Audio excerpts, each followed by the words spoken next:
And we're live. What's up? What's happening, everybody? Welcome back. Welcome back. Welcome back. Welcome back. Welcome back. I don't know where that's from. It's from somewhere. I think it's from that show. What is it? It's a TV show Welcome somewhere. back. Yeah. Welcome back, Carter. That was the way it started. Is that? Welcome back. Yeah. Is that it? I think John Travolta, was in that show. Man, you know more about it. I don't know. Like, well, the show title doesn't make. I'm not even on the show title.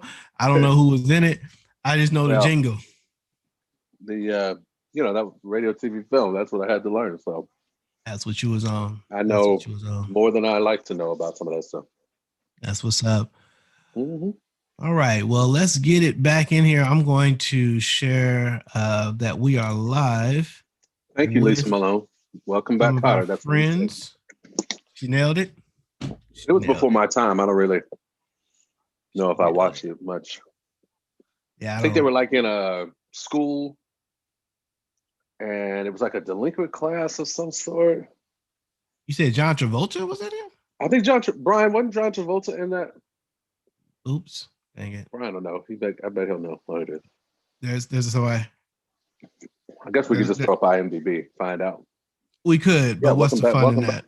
I know. I'd like to. What's the fun in that? Lisa might know.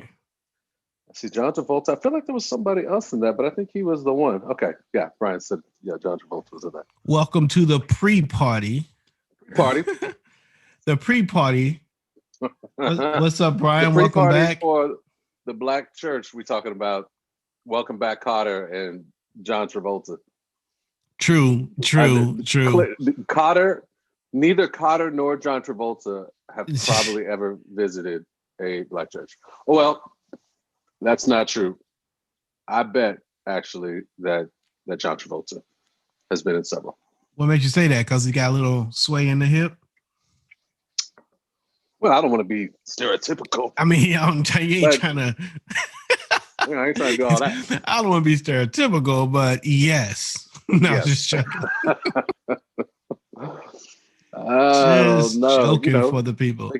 Thinking Pulp Fiction, running around with Samuel L. Hey. Well, it might have been a while since Samuel L. had been in a Black church either, and a church. There's no telling. He's shooting too many movies. Ain't no telling. There's no telling. No telling. Those of you guys who are coming back from yesterday, welcome back. Those of you who are coming for the first time, welcome. Welcome. We're going to check out the second half of the Black Church documentary from PBS. The first half was pretty good. It was pretty good. They covered a lot of ground in that little 2-hour window. Yep. And like I said, I feel like they still left. Still what? They still left some stuff out. I'm sorry, I was looking at the comment, making sure that we could get it in. Mm-hmm. They still left some stuff out, but covered a lot of stuff we didn't know too. You know, it was new to me about some of the Muslim carryover. That was some of the newer stuff for me. So that was interesting. Yeah. So, I mean, it only makes sense, you know, thinking about the migration, if you will, or the movement of Islam through Africa, you know, early on, you know, in sort of even Western history, right? Like you think about the wars with the Moors, you know what I mean? You think about, you know, the show that Shakespeare writes with Othello, right? There was this with the Moors, which was kind of a version of Islam, right? And then Islam made its way into the African country. If you go to that part of Africa, particularly that West Coast, there's a heavy Muslim influence, kind of getting to that West Coast side, into that sort of Central Africa. Islam is pretty big there. So it only makes sense that there would have been some Islam that would have been brought over in some capacity. I don't know how it, you know, how it survives in some ways. But I don't know, it makes sense to me a little bit, just kind of thinking about the movement of Islam throughout the western part of Africa. Brian, you said that Dr. Gates has good shows. You've seen some other ones, I assume, based on that statement. I didn't realize he had hosted so many shows on PBS. Right. I looked on the other day. I saw his name all over the place. I was like, oh, I've been sleeping on what he's been doing. He's got a really interesting. I don't even want to say it's him, but he's hosting a really interesting um, series on. It was I think it was called like Black in Latin America or something like that. It's another like I don't know 4 episode series where he kind of talks about African Americans, landing in sort of Hispaniola, kind of the Dominican and Haiti area, and just kind of the slave revolt of Haiti, which it mentioned a little bit, I think, in the documentary we did.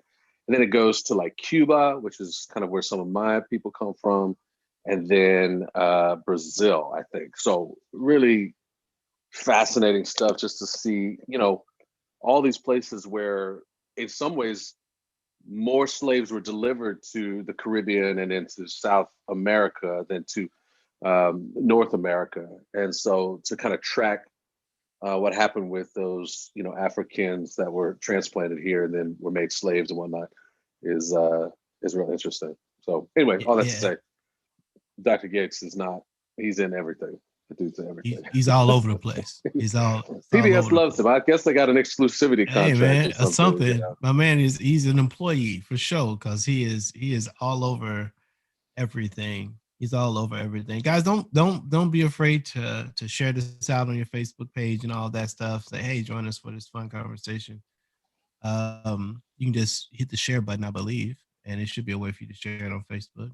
Kind of say, get some folks there. Let's watch it. This is going to be interesting. I'm curious. Get some folks. How far they're going to go? Like if they're going to get like they usually do a good job of kind of going. Let's get to the present on something. So yeah, I'm interested to see. And I saw, in the first clip, they were showing churches, and I saw the Potter's House in there with Bishop Jakes. So, which is obviously more, new sort of present. So. Well, I think we're going to. I wonder if they're going to cover some of the problems that we've seen in sort of Black church culture and what have you, Black church traditions, and there's a lot of people who are hurt by the Black church. A lot of people who they're like, man, I'm upset. Some of that is like we saw yesterday, the kind of some of the sexism that shows up in some of the way people have felt that it's been a sexist kind of environment. And there's really many other ways that others have felt abuse really, of power. Abuse of power. Like sometimes it's just a general expectation of being a certain way, and you're not that way, and you feel like you're unwelcome. Like I know Brian was talking about, he didn't feel welcome. He's walked into the Black church sometimes, and wasn't sure that he felt really like he belonged there. People wanted him there, but. Yeah. There's other Black people who have felt that about Black churches where because they didn't fit a certain type of, they didn't worship the same way or didn't respond to church the same way that, they were ostracized as well. So, yeah. I mean, well, look, when you get into sort of new, the kind of a vernacular amongst Black people right now is sort of the colloquialism of Black church hurt. It's one of those phrases that is utilized in, when you're around other people, when you're predominantly Black people and you're talking, you say Black church hurt, it's kind of this understood, like we know what you're talking about, So I think that's what's important, so much what's important about the conversation that we're even having. Yes, we're coming as threaded and this multicultural ministry that's coming and having these conversations, and we're watching a Black church documentary together. It's Black History Month. And what we have to be, and so I just a reminder, like we have to be careful, like there is no perfect quote unquote church version out there. So although we had this version of church that was done in sort of this, antebellum sort of church style, where somehow with the gospel being present and being preached, humans were still being, treated as slaves and chattel.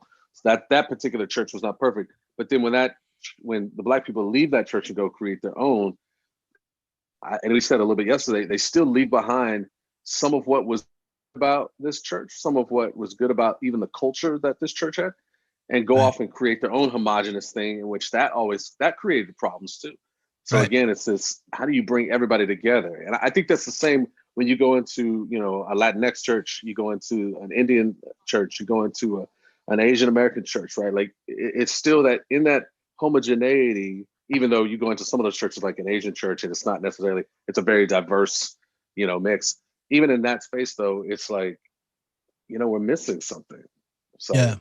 Yeah. Or some people don't feel that way. Some people are just very comfortable with it, and that's it. And mhm. then you realize that you know, it's uncomfortable to realize there's more. Yeah, And then when you realize that more and you get comfortable with that, you sometimes realize, well, this is better. The more is mhm. better, but you don't know that it's better until you break out of your norm or what have you. True. But it's like I love what you're saying. The Black church is not, this series for me, I'll speak for myself, is not a celebration, not a it is a celebration, but it's not a um idolizing of the Black church experience. Sure. It's just a historical account. It's just looking back and seeing what God has done in a specific way with a specific group of people in a specific context and celebrating that. And then of course we're going to realize that we messed it up, just like Israel messed it up when they left Egypt, and the Pharisees messed it up when Jesus was here, and the church that Acts, the church that Paul was writing to, the church he was writing to, they had various ways, and so we're going to see that we are fallible all the time, and so I think it's important to know that we're not sort of saying, man, the Black church is the best thing ever. We're just watching, looking at the historical account of it, realizing what God is doing and celebrating that, because it is, again, like we said yesterday, a unique story Yeah. for in America, one that needs to be told. And as Christians, whether you're white, Black, or otherwise, it's a testament to who God is, not about who Black people are. It tells us something about God, and what he can do in varying types of social circumstances, and how powerful the gospel is when you really get ahead of it, get a hold of it. Let's see. So how would someone from, I'm looking at, from Form. Brian's, how would someone form a threaded group? There's no racial reconciliation group in Fort Worth, Arlington area. Fort Worth, Arlington area. Yeah, it's actually not very difficult to form a threaded group. We have on our website, wearethreaded.org, you go to the groups page. So wearethreaded.org/groups. And you're going to see, start your own group, right? And there is curriculum that we have written. And so you can actually just purchase that curriculum. And when you do that, you get access to our facilitation materials as well. So we've got like an hour and a half video in there on facilitation. We've got 10 videos that go along with each one of the sessions. And in the facilitation video, we talk about, the way that you create the group. It's important to have a diverse group when you do it. So Yeah. many times what's been helpful for us is to see churches that are, let's say, predominantly white churches, predominantly Black churches, predominantly Latinx churches, kind of starting to partner together in the community and then creating groups out of that, because then you ensure Yeah. some real diverse engagement. It is a hard thing to do.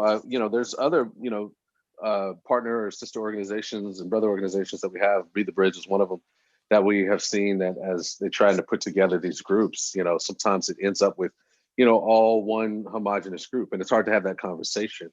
All of those curriculums, ours included, is designed to be a diverse engagement. So we've created them historically in the past for people, where we would find some folks from different, cultural groups, and we actually are thinking about doing a launch here in the next couple of months, trying to really help encourage diverse engagement with it so that people can get a good experience.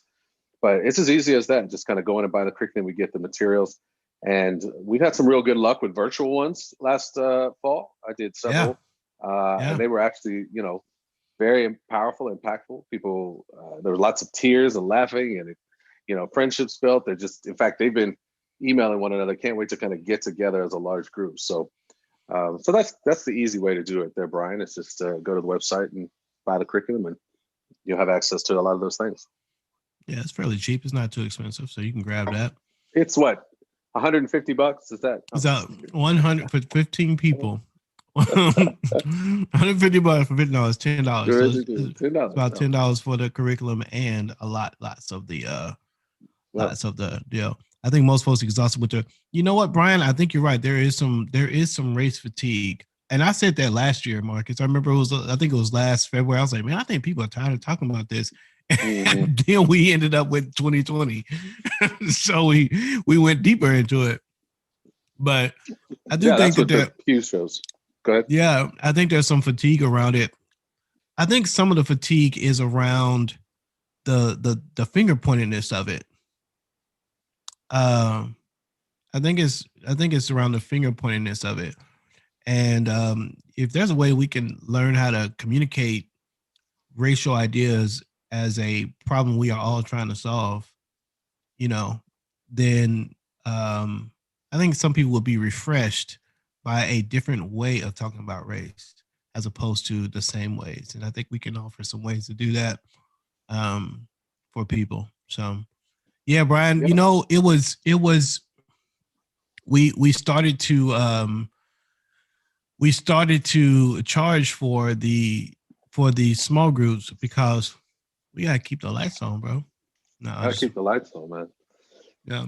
And Brian knows that. He knows that. Everybody knows that. It takes a little bit of, it's real minimal kind of stuff. It's really more of a donation to the ministry that's providing the opportunity to engage in this sort of transformational engagement. So it's not. Yeah, that's kind of what it is. It's not. You know what I mean? It's not turning anybody into rich people at all. It's creating an opportunity for us to be able to create more curriculum and more things for more people. Going back to that race fatigue, I mean, I think Pew put out did some research and put it out back in September, October or so, where they were trying to take the temperature of how people were feeling around the race conversation. And one of the things that they found, which was really interesting, is in 2000, where are we at now? 2021, in 2019, people who they were kind of polling white folks. They said white people who were interested in having the conversation, or who were done having the conversation, who were kind of done having the conversation about race, didn't want to have the conversation. It was 11%. A year later, in 2020, when they asked that same question, how many people are kind of done with this race conversation, it was 22% in the white community. Wow. So we definitely see, you know what I mean? Like this is something that that fatigue is coming along for sure. Yeah. Most definitely. I mean, you're right, man. 50 years, real talk, as a Black person, I'm tired of having a conversation. And as a Christian, I'm tired of having a conversation too.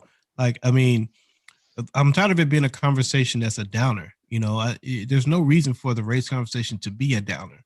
It's a reminder of what God has done over time through his church, the way God has corrected his church over history, and how it can continue to do so.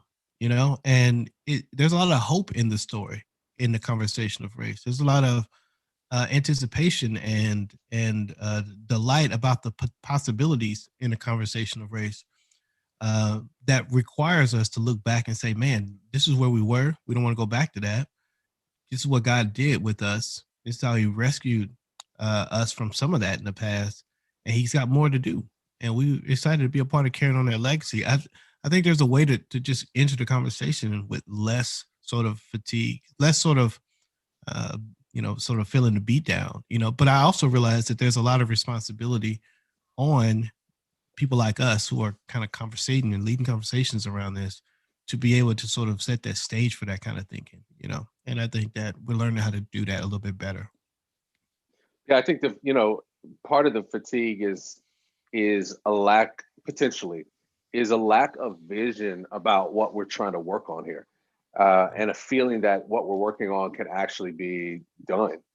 And so I think that's one of the things that the Christian has such a great opportunity to unpack, is that, when we look at the end of the story, when we look at Revelation 7:9, 5, and 7:9, and then 7, and then Revelation 5, we see that God has accomplished his mission, right? The mission was to make disciples of all nations, right? The Greek word there is ethnos, right? Which is where we get our term ethnicity. So make disciples of all ethnicities. That is our mission, the mission that God gives us, that Jesus gives us. At the end of Matthew there, it's a vision that's about multiplying. It's a multi-generational and it's multi-ethnic. And so we as Christians get to go out and do this work about making disciples of all ethnicities. And then at the end, Revelation 7:9, we see that they're in the throne room together, all tribes, tongues, and nations, right? This is that same term ethnos again, right? All tribes, tongues, and nations are there in the throne room worshiping with God. We talked about this yesterday. That is the vision of the end, is that reconciliation, unity, justice, all those things across race is done. It's accomplished. And so we're living between the two sort of poles here. And if we're doing the work of God, we're moving towards this end game and this vision end game. And so it's just like anything, like it's pain with purpose, right? Like my wonderful wife, Lisa, talks about when she was birthing our children and she did natural childbirth. And I'm like, how do you get through all that pain? And she's groaning and she's in so much pain. And she would say, it's pain with purpose, right? I know what I'm working toward. And so I can get through the hard stuff to get to what I'm working toward. And I think that maybe that's the problem, is the fatigue, particularly in the Christian church, of having these conversations, is we actually have not been given a good vision of what this is going to look like. We haven't attached this to the vision that God has given us in Revelation. And we haven't made it personal. We haven't recognized how beneficial this is for us. We look at diversity as like an end as opposed to a means to an end. And that in the end we're actually going for is not diversity, but we're going and moving towards a place where through diversity, we learn more about God, we learn more about ourselves, we learn more about other people, and we as the Christians model a better picture of who God is to the world, which is a unified picture, which John 17 tells us that when the people are one, that the world will know that Jesus is from heaven and God sent him, right? So our unity, racial or otherwise, is our greatest evangelistic tool in the world. And I think if people would be able to ingest that, right, and understand the very mission we've been put on this earth to do, which is to make disciples of all ethnic groups, that they would, I think, move towards that, because they would recognize it's part of their mission on this planet to keep this conversation going. So I don't know, sermon over, I guess. Is it a place? Hey, we got more people in here. So hey, if you're in here, just say hi. You don't have to. Yeah. Put if you're something in in here, the chat. yeah, just say hello, or just put a smiley face. I know there's a lot of digital introverts in the house, and so you kind of just want to come and watch, and that's cool. You don't have to say a whole lot, but we would love just to say, how do you recognize your name? What's up, Seth? Recognize your name, and just kind of, we ain't gonna shout out everybody, because I know some of you might know. Don't say my name, because Seth is in my reorientation group in Richardson right now. So I'm just giving shout out to Seth. It's good to have him in. Give him some love, man. Give Seth some love. Good to see you. All right, I see you, Robert. I see you. Yo, what's up, Robert? Yeah, and I saw your last comment. Brian said, it's the white guilt thing. It's very interesting. And we're not going to get all into it tonight, but no. Guilt. There's guilt everywhere. Everybody's got a little guilt, and we're all guilty, And so I think particularly you're talking about being blamed for all of the problems of Black people. White supremacy is always blamed for why Black folks have problems. I think what it is again, without us thinking about extremes, with a more nuanced, comprehensive idea, there is aspects of white supremacy that contribute heavily to Black people's problems. What it isn't is that, white supremacy is the only reason Black people are where they are, and I don't think that anyone who's thinking with an objective mind would come to the problem with that sort of solution. But most of the things that are brought up is for Black people who are trying to do this and that, they run into X, Y, Z roadblock, and that roadblock is informed or created or sustained by a covert or overt form of white supremacy. And some of that is it just needs to be seen. It needs to be seen. It needs to be acknowledged. I was talking to a friend of mine the other day, and we were talking about who gets blamed for what. Yeah. And we're talking about how, I mean, you know what, if I'm not responsible for what my ancestors did.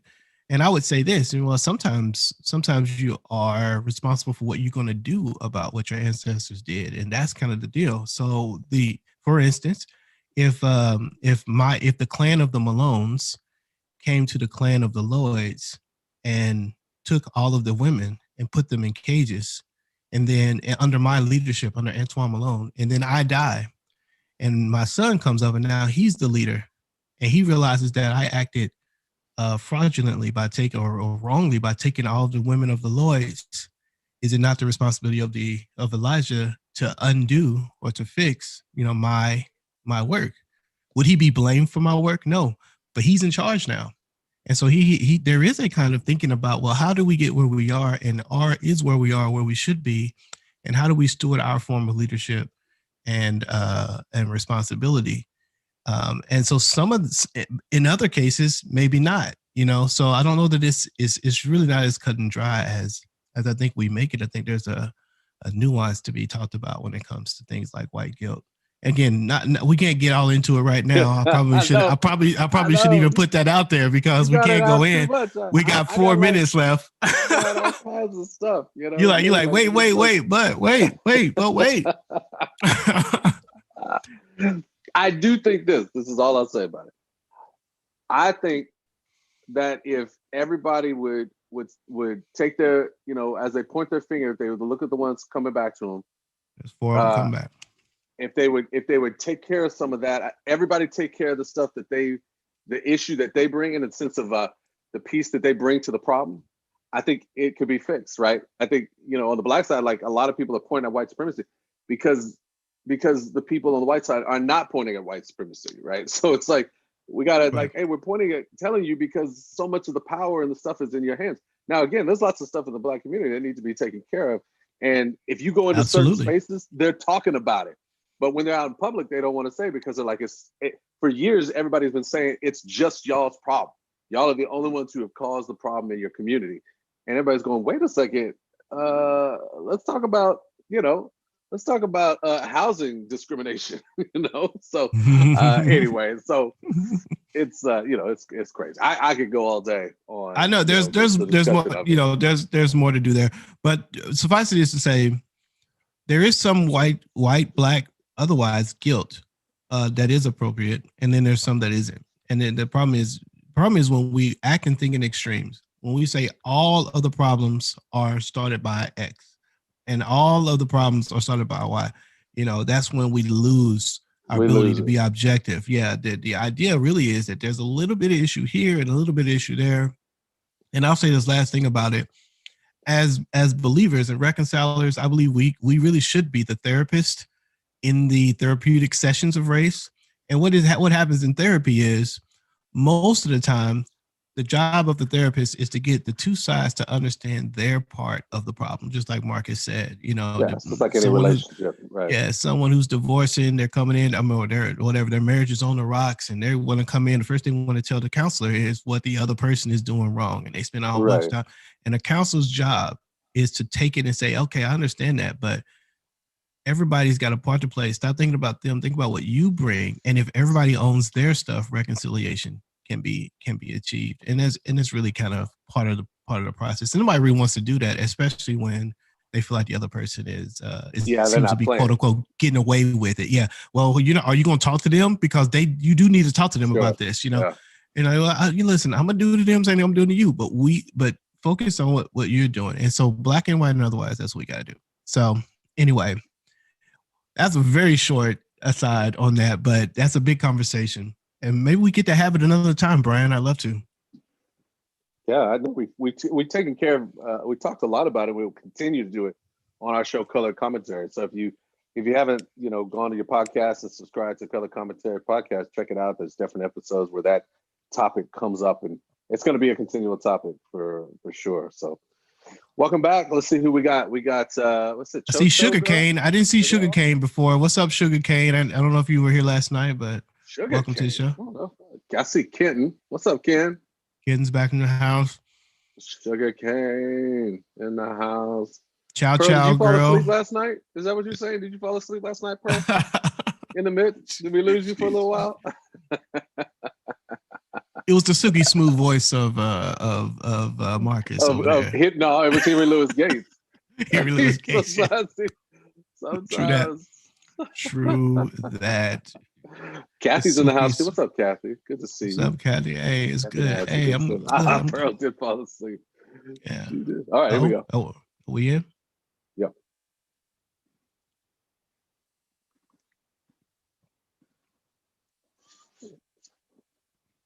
Mhm.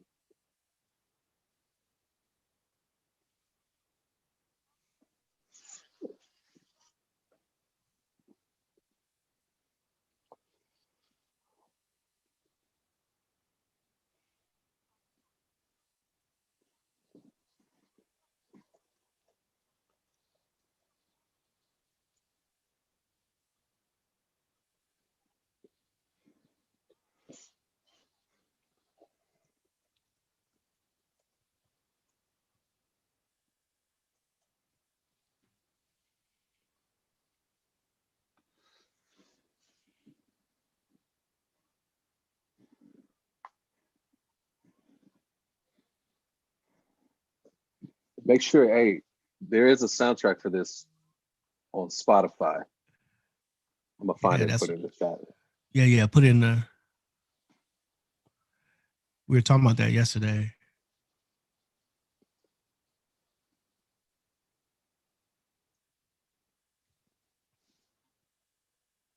What's up, Morgan? Thanks for joining us.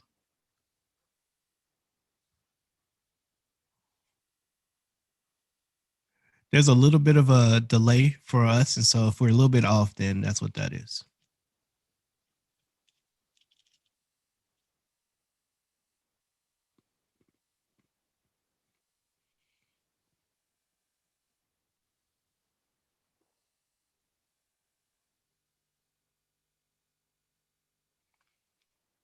For real.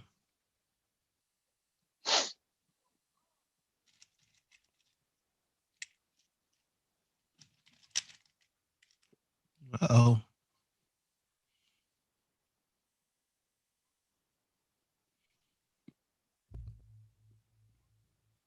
Mm.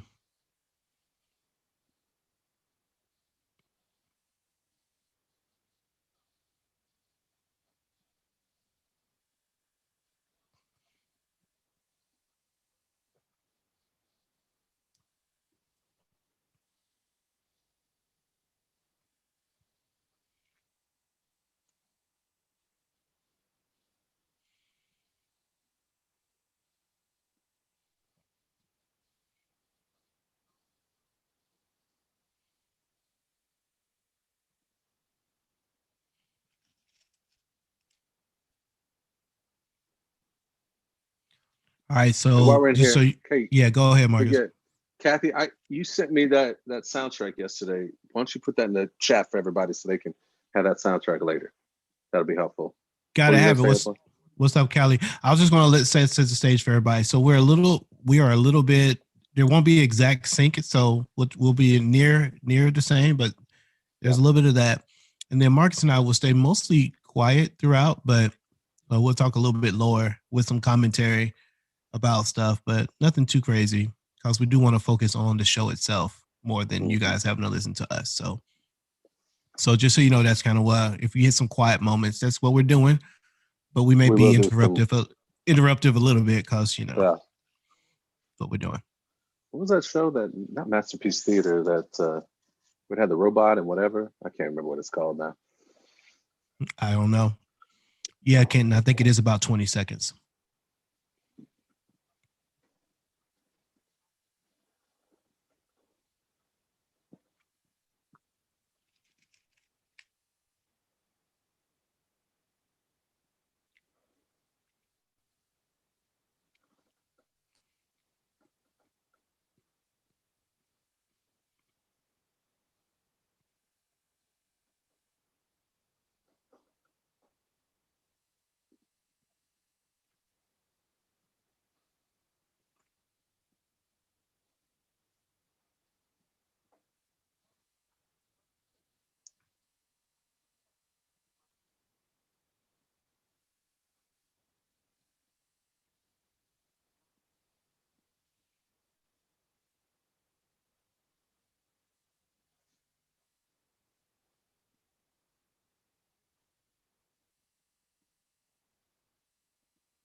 Mm.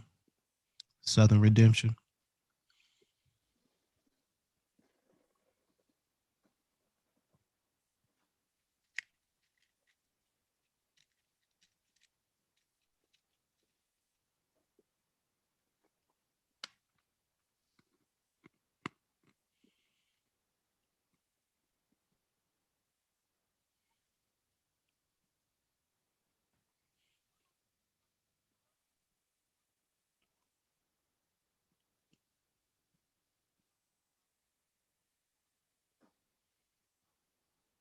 What's up, Andy?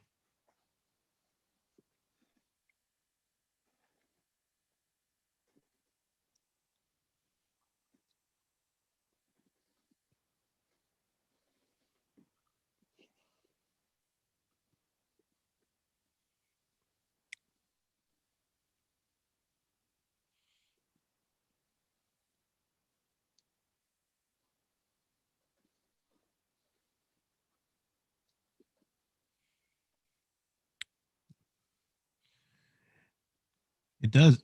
It does, Morgan.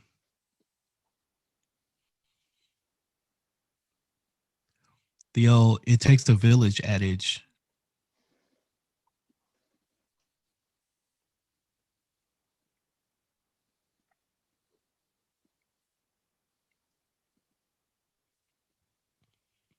Mhm.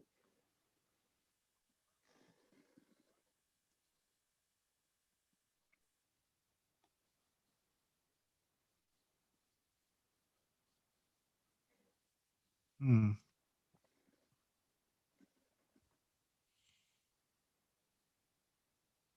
Hmm. He said the social gospel.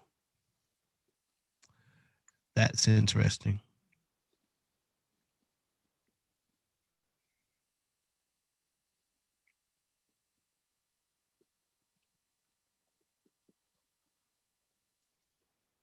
Understood. Mhm.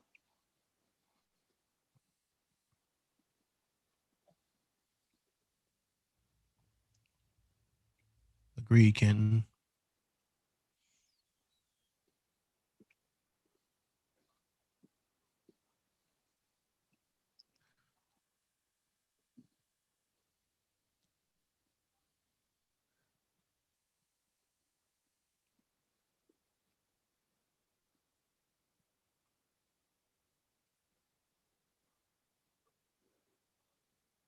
Mm-hmm. Kathy, I was talking about the verbiage, the social gospel was interesting, especially for it to be back then. How it's talked about today is differently.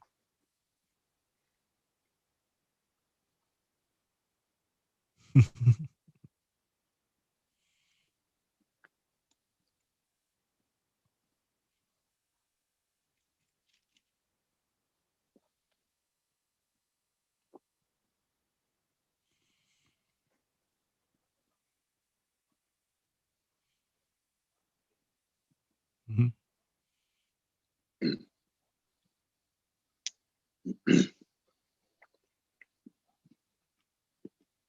Mhm.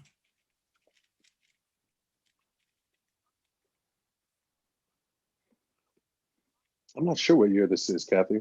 Yeah, yeah, maybe somebody knows. They hadn't said yet,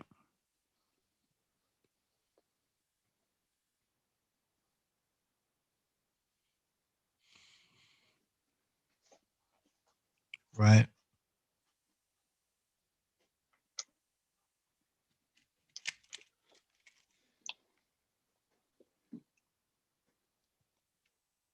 I hear you, Pearl.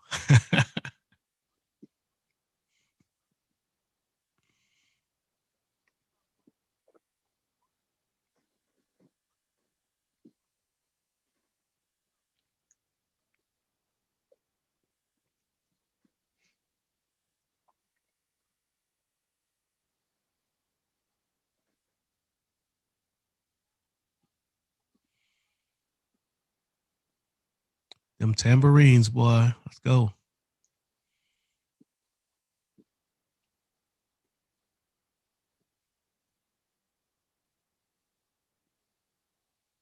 Mm.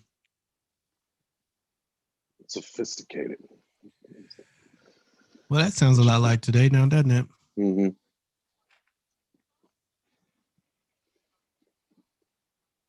Uh,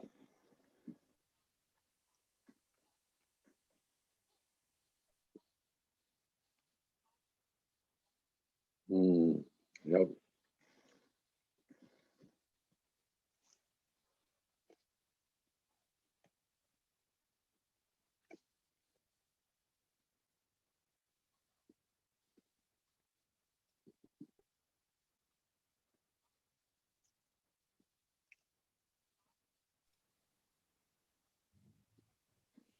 Oh no, Charlotte, no access.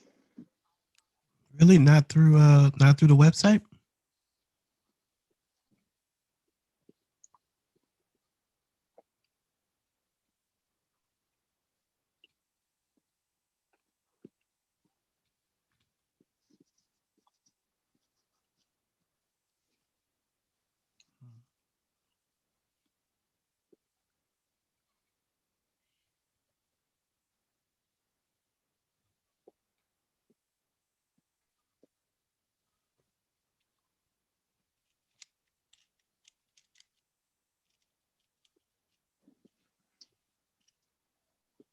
Antwuan, you gonna put the link in there for Charlotte? Yeah, I just did. Okay.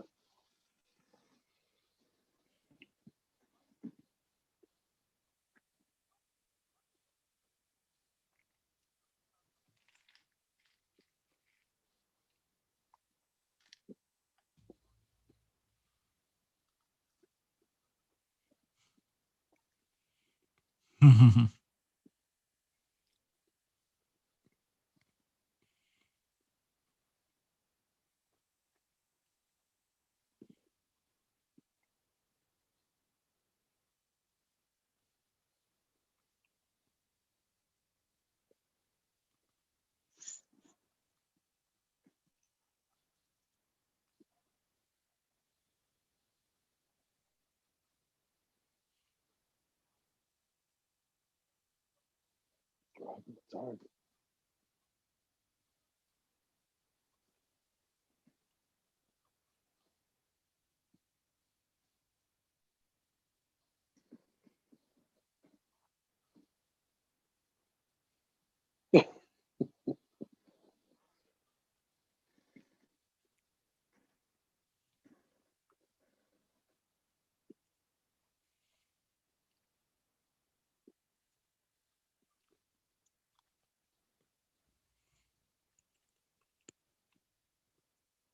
I hear you, Seth. The smell of old hymn books.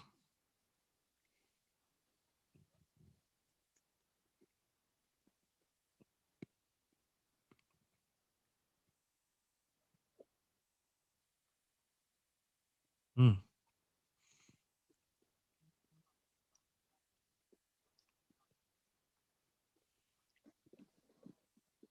Freedom it is. Freedom it is.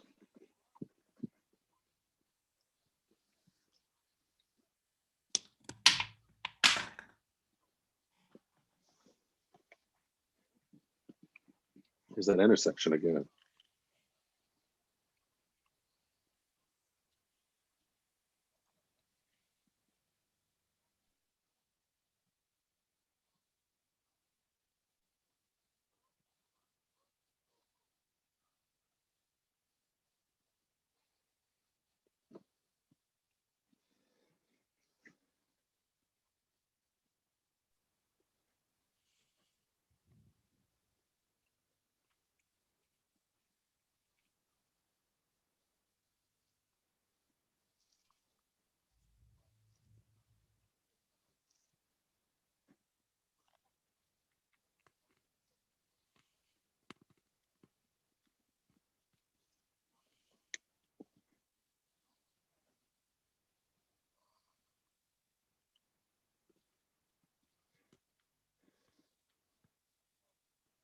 With that moral imagination.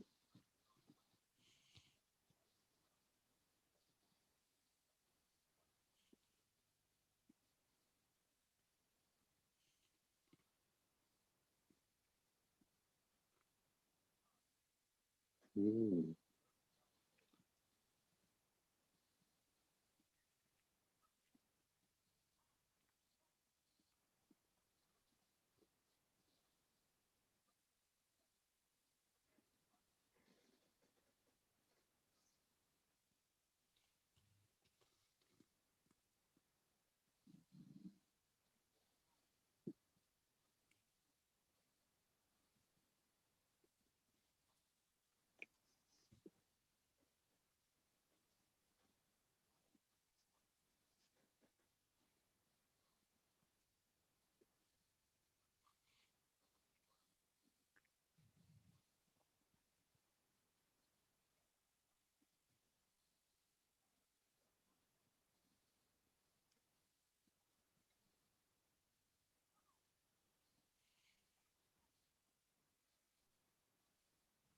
Hmm.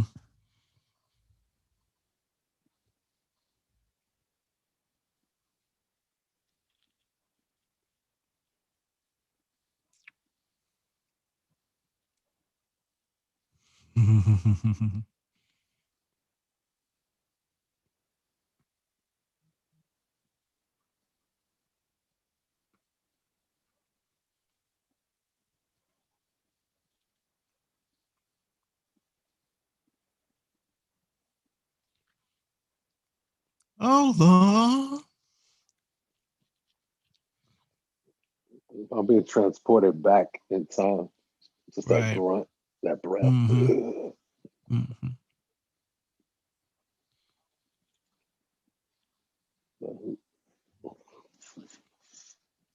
Yeah, Lord.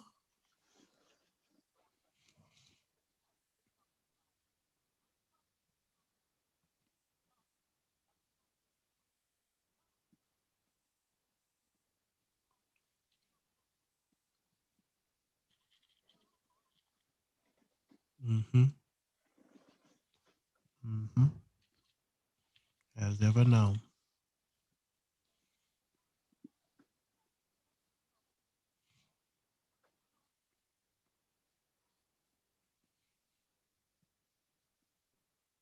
Oh, she's gone. Hey, Donna, good to see you.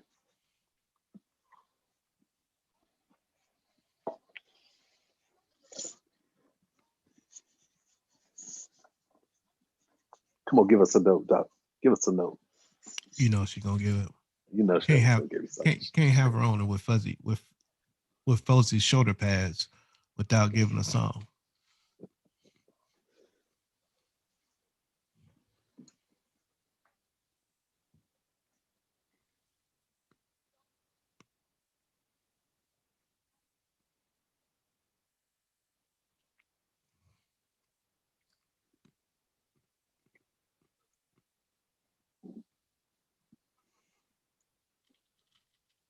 Come on.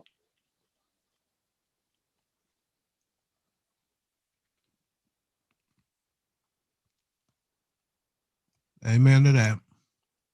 Yes, she is. Yeah, there she is. There. Mm. Where's my mom at?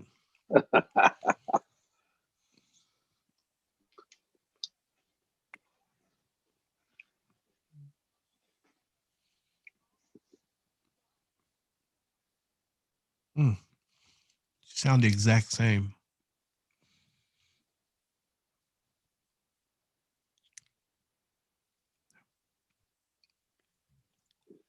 Uh, Kid, her name is Shirley Caesar, and if you haven't heard her music, go look it up. Yeah, I'll just get on Spotify, check it out. The older, the better. Mm-hmm.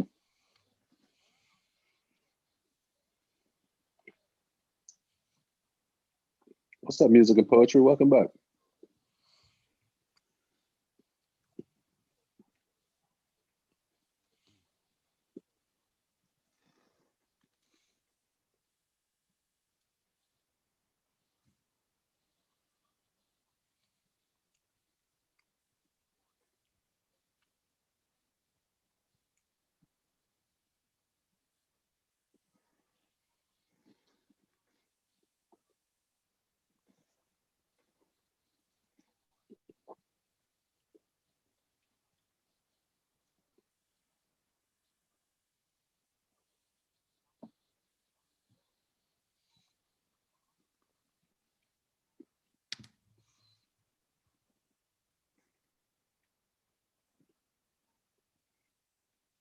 Oh, it's that tempo.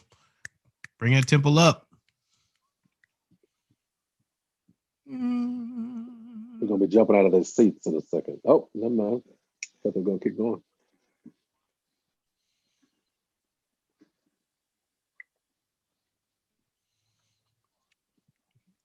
Exactly, Kathy.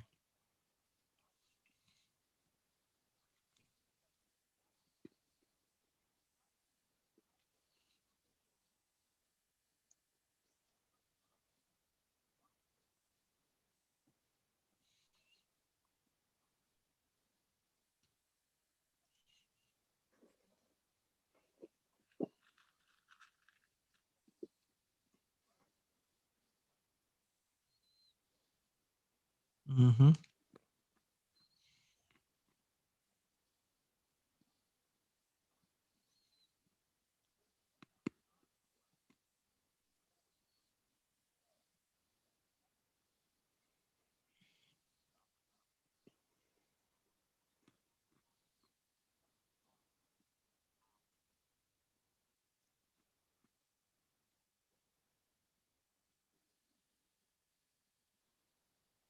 Oh,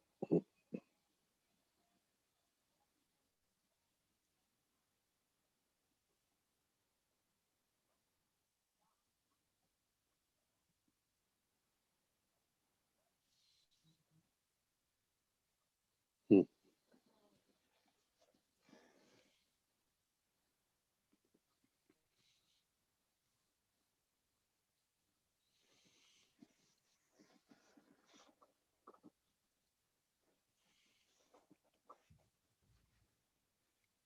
Mm.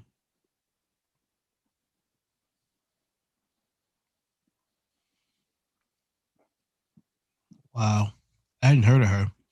I'd heard her name, but I hadn't seen these I clips of hadn't her. seen these either, but I'm gonna go check it all out now.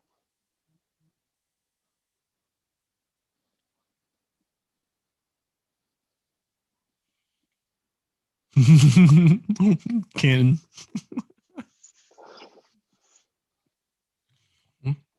That baby? I know he's Oh my. slimming out with the beard. Mhm.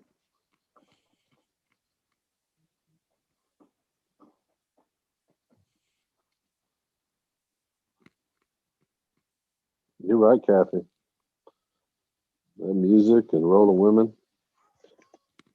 Everybody, every church is dealing with that. Yep. Doesn't matter.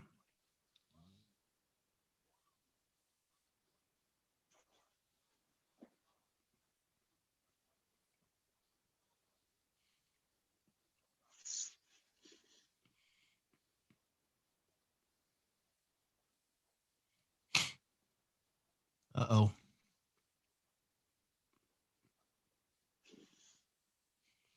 I haven't heard young Mahalia. I only know the older. Yeah, I mean, same thing.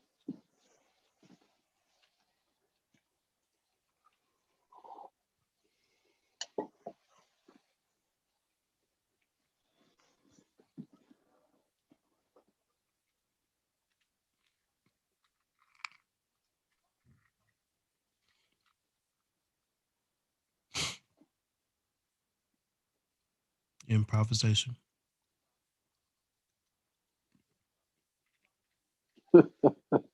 Laughing at what Kathy said. I hear you, Kathy Bradford. That's right.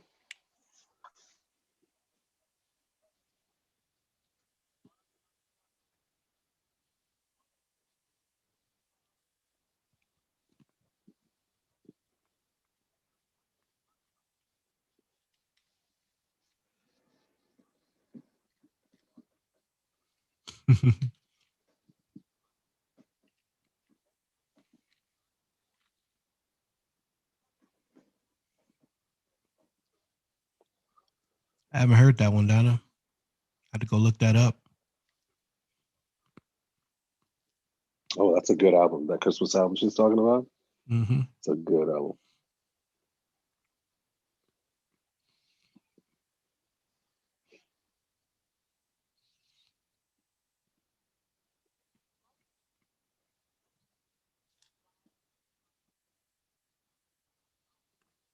Yeah. Marcus Garvey. Mm-hmm.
Mm.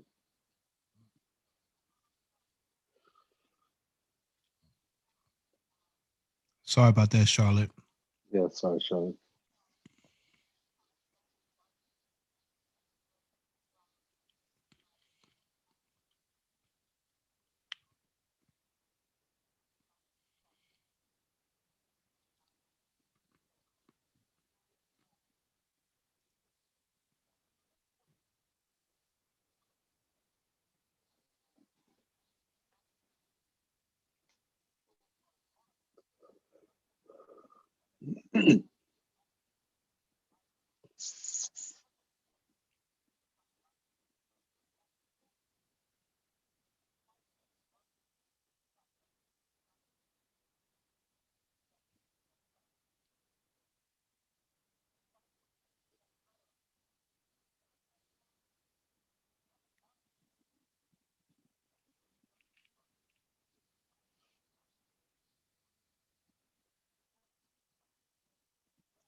Mhm.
Hmm.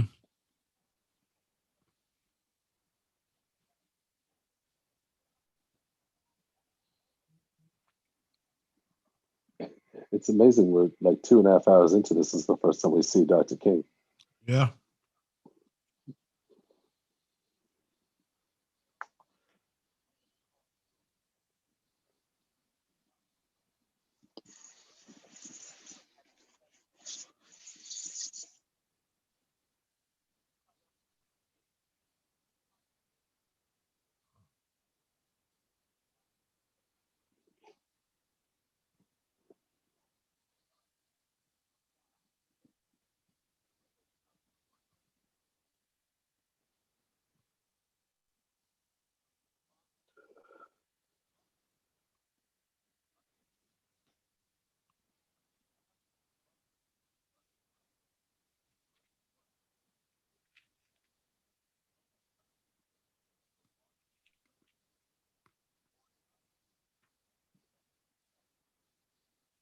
Hmm.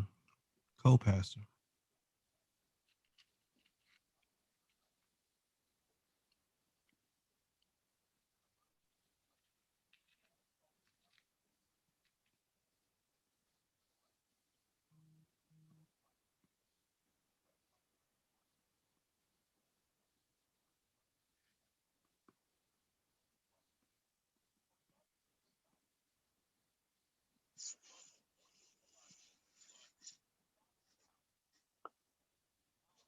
Howard Thurman. Mystic. About Howard.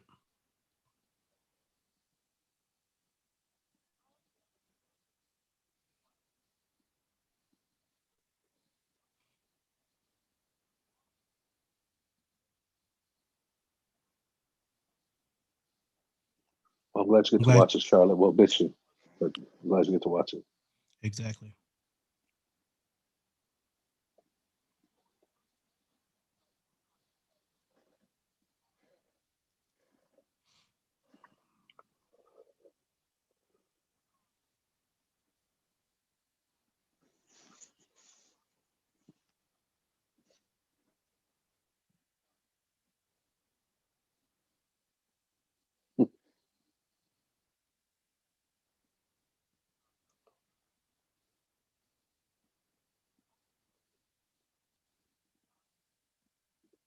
That's right, music and poetry. That book is powerful.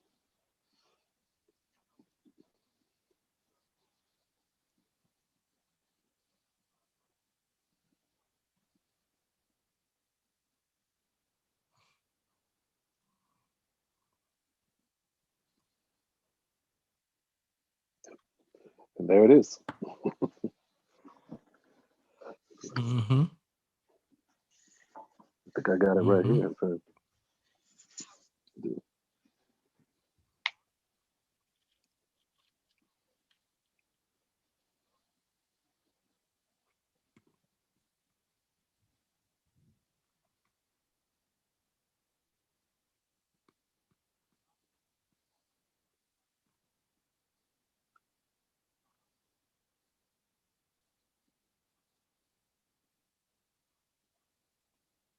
It's a great book for people of color, for sure. Everybody should read it, but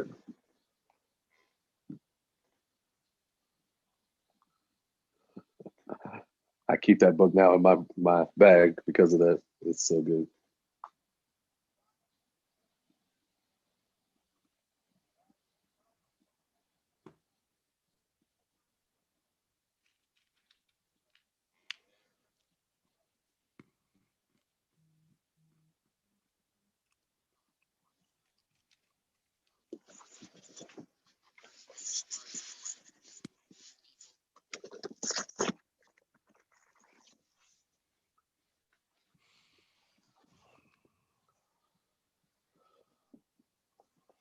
Y'all, the book is tiny. This is the book.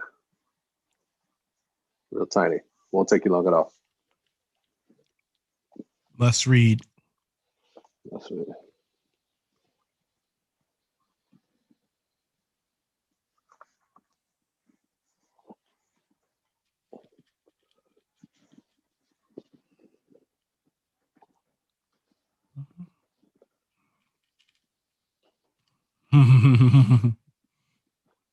She looked just like. Uh-huh.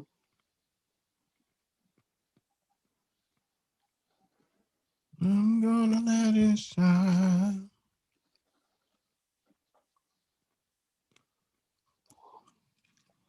Real talk, sugar. Oh, okay, sugar.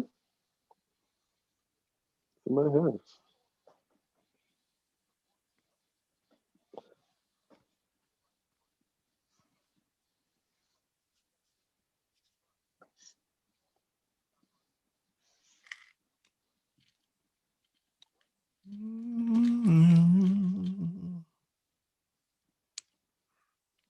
Yep, there she is.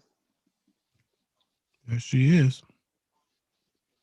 That's gotta be cool to see your cousin on screen.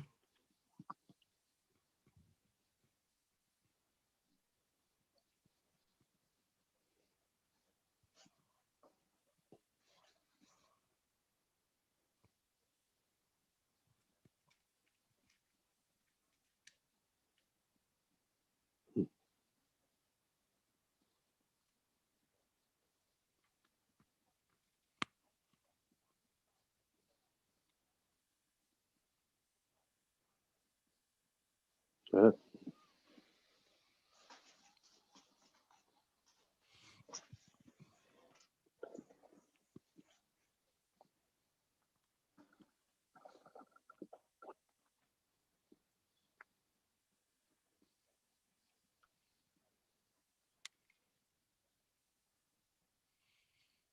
So young.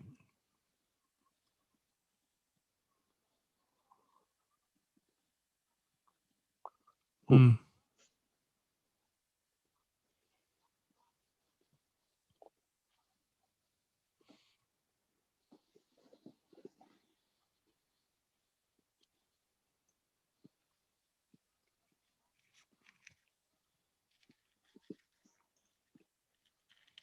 Jericho. Jericho.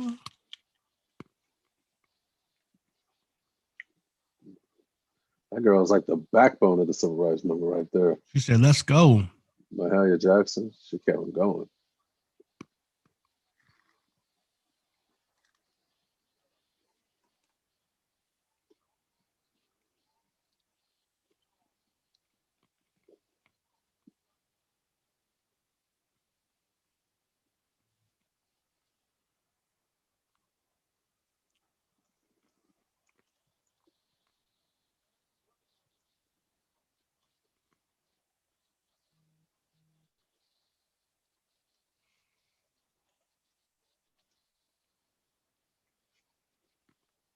Mm-hmm.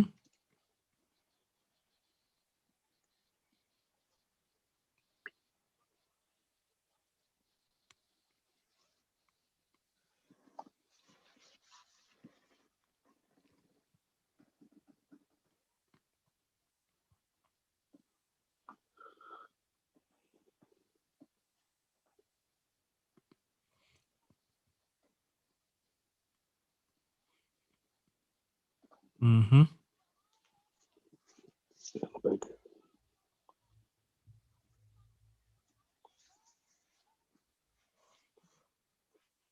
Mm. Yeah, Ella Baker.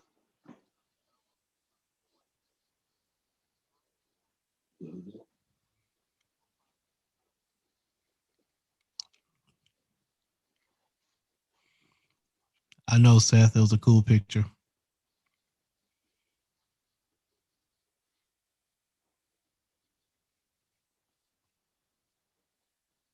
Rosa.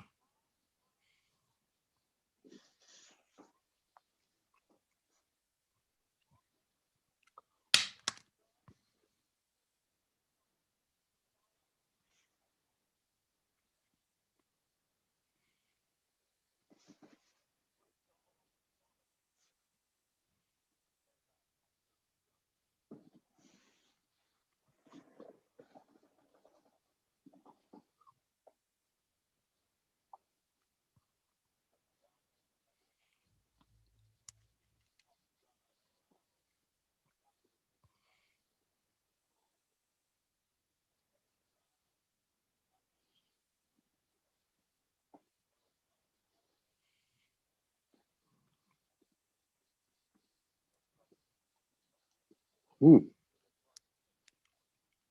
Mm. did not know that.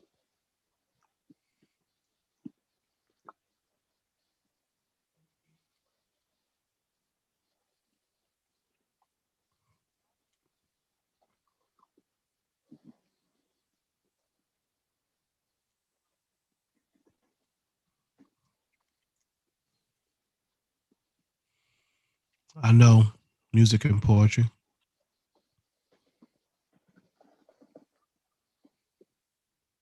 One day.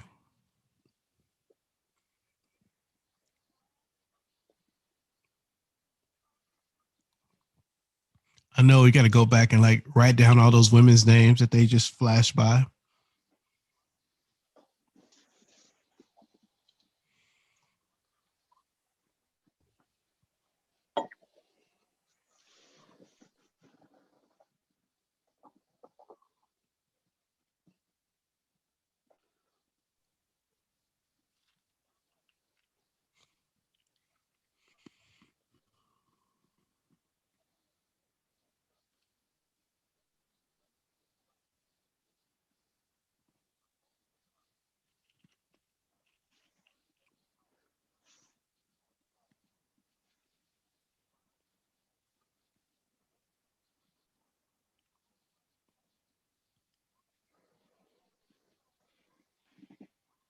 It's hard to tell, Seth.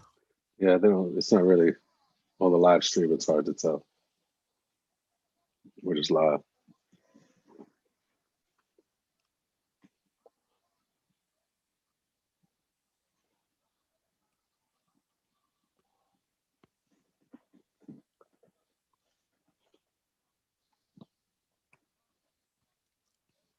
Thanks, Pearl. That's good.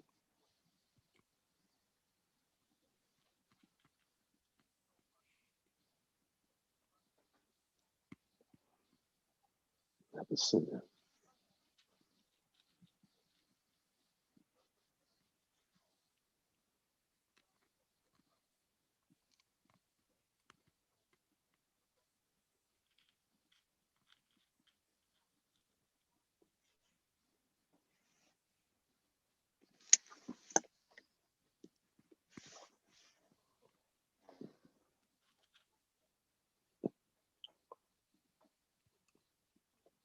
Hmm.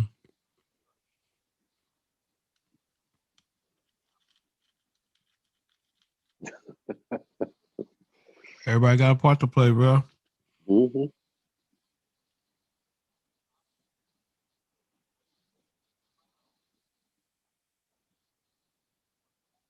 Hmm.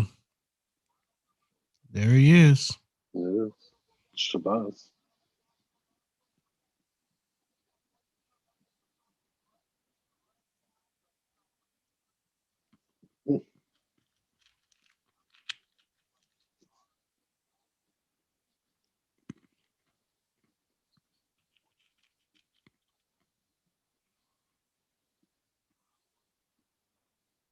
Hmm.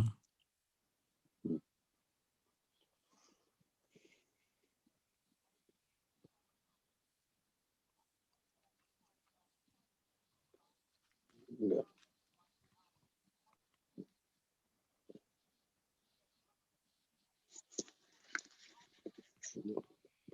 It's not all entirely true. Never is. Partially. Nuances. Cassius Clay. Look at that baby smile. Baby face smile. The baby face killer. Mm-hmm.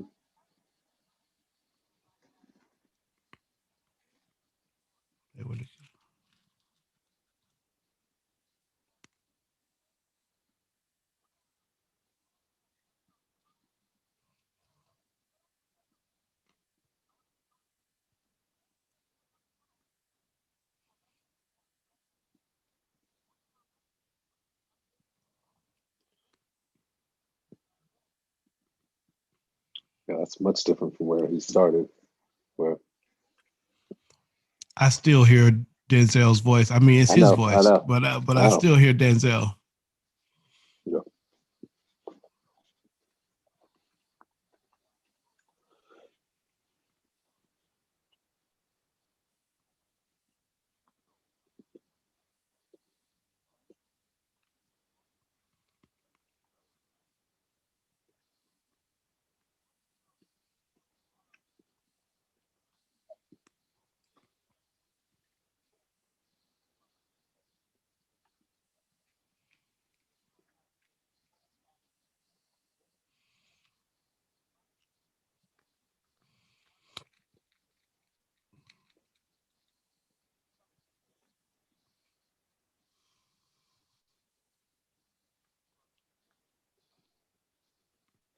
That's good, Kathy.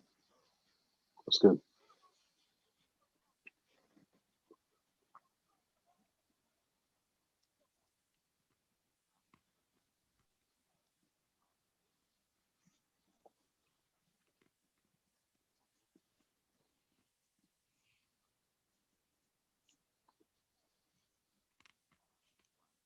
Mm-hmm.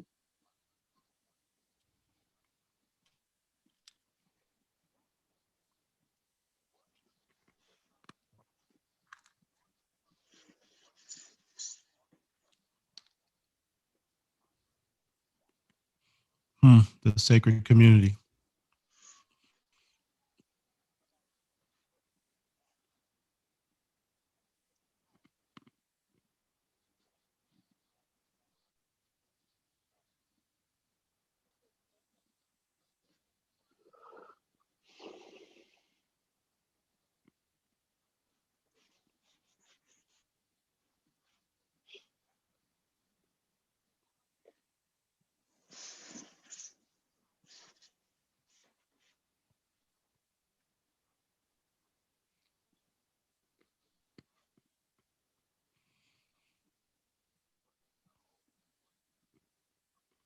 Mm.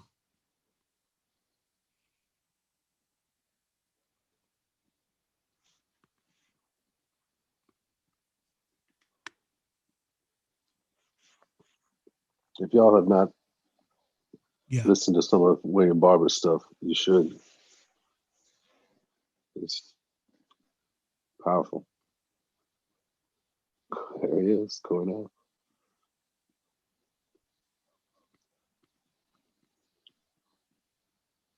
Mm.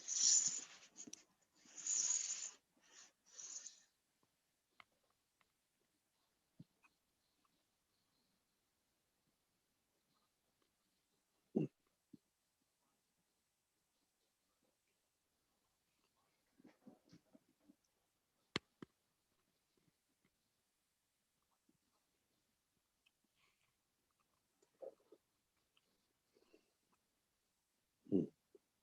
That's right, No Seth. sanctuary. No sanctuary.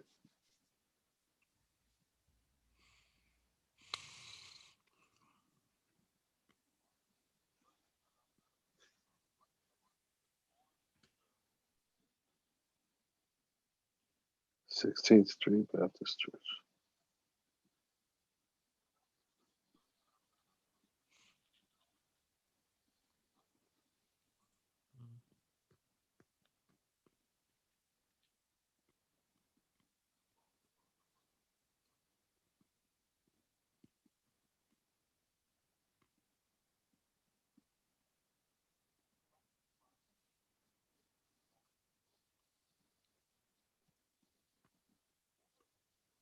Mm-hmm.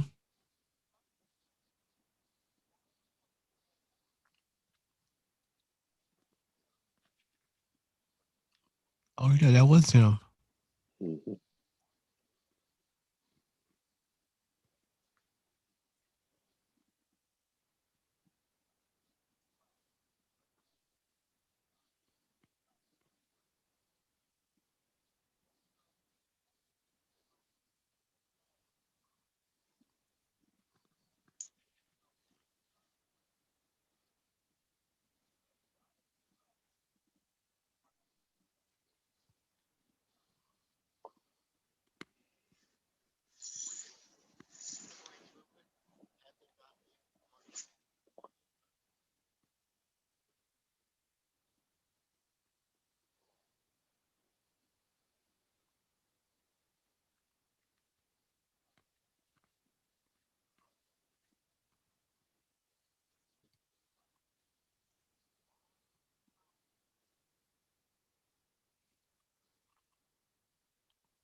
It's a good distinction, Michael.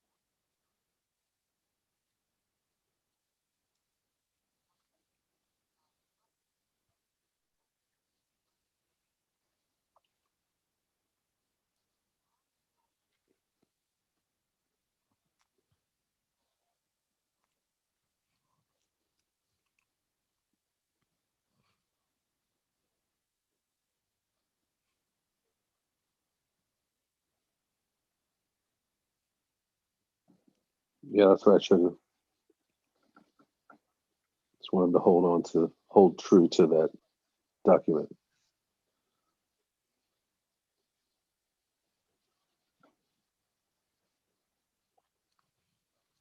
Right.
Mm-hmm.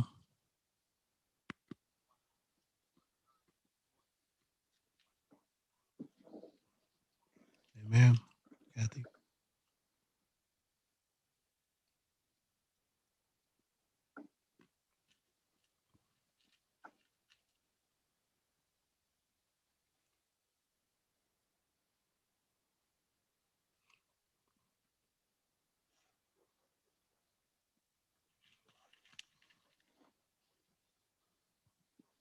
Anybody in here alive when that happened?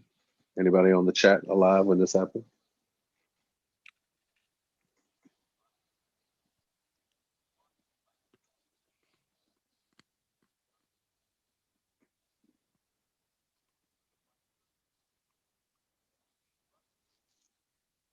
Mm.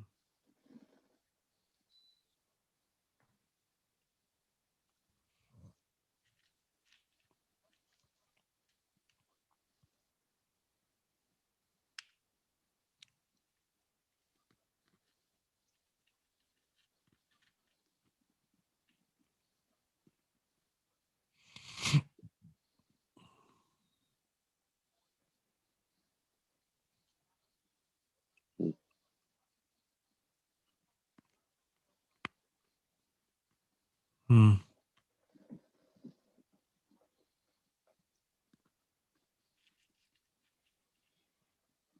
Whew. That's Mm. Bishop.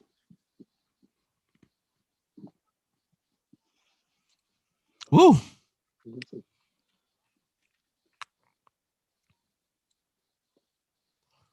Man, that is a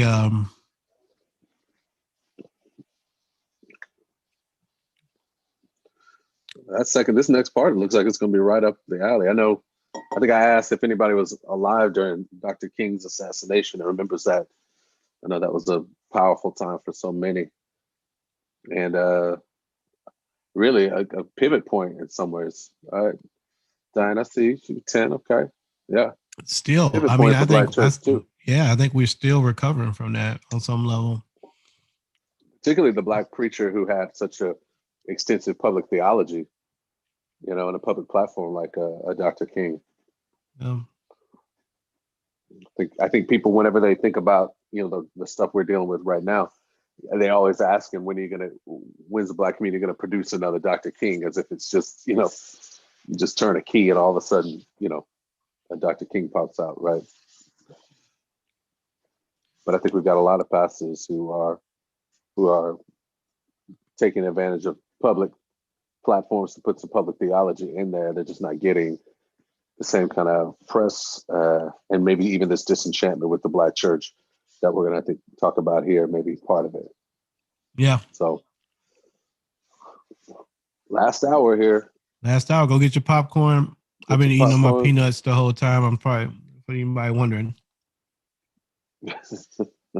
I can't even watch the show. I've been watching you. Little Planters peanuts going down this whole time. I got my movie snacks. I don't have no popcorn though. No, I just got little chocolates over here. What's chocolate. I know y'all, you know, I know y'all grubbing on something out there. I know they grubbing. We on camera, so you know. They eat on something. If you haven't subscribed yet, subscribe. Y'all, this is our music and poetry. That's exactly right. I think we need not just one, but we need several. I think we've got several. We got several out there that are doing really good work. It's going to be not just one bully pulpit. It's going to be a group of folks that's going to make the change.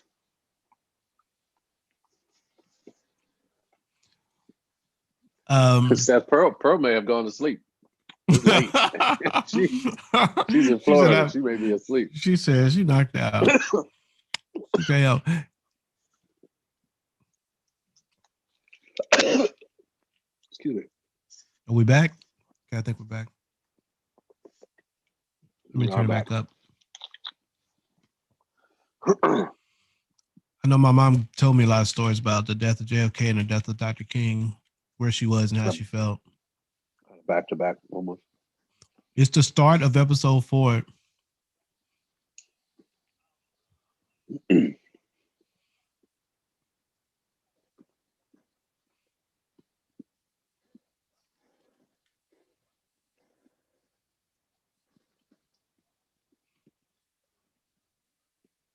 Where do we go from here?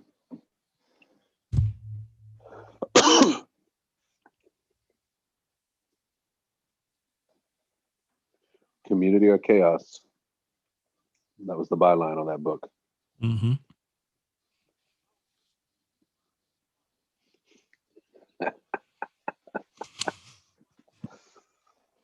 We woke her up. That's what happened.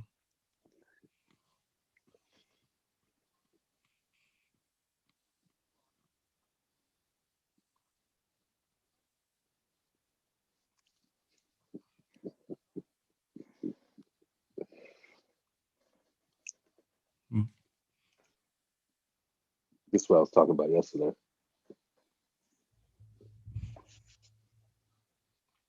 Mm-hmm. Mm-hmm.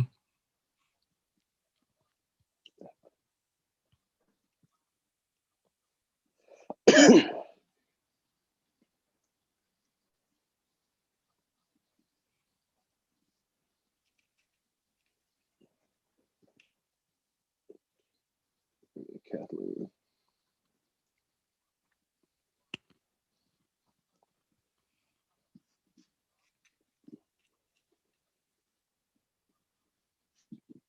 Kathleen.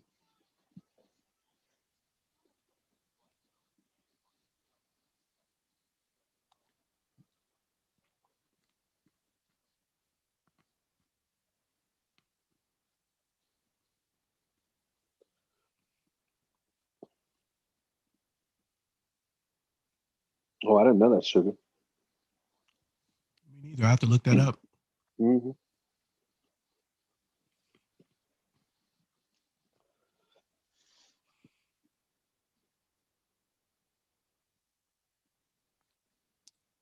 Mm-hmm. Cornell.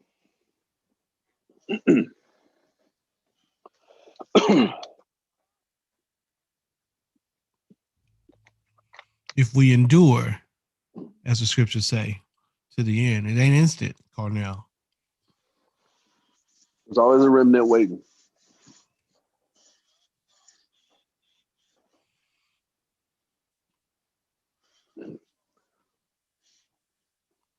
I wish we hadn't lost James Cone, recently. He would have been interesting in a documentary like this.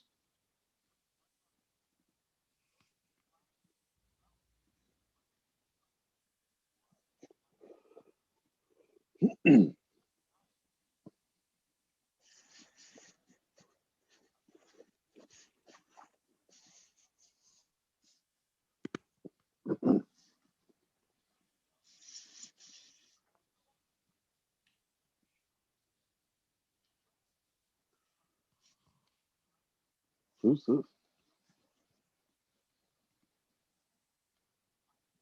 this? There he is. Yeah.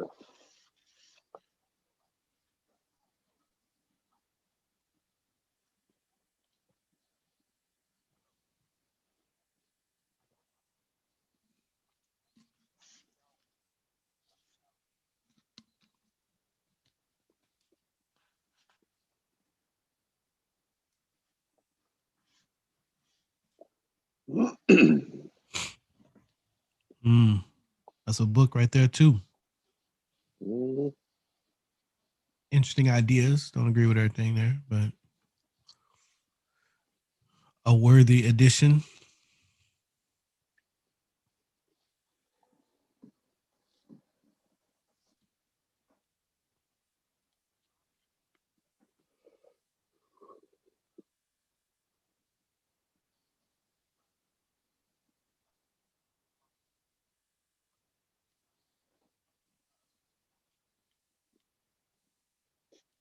Hmm.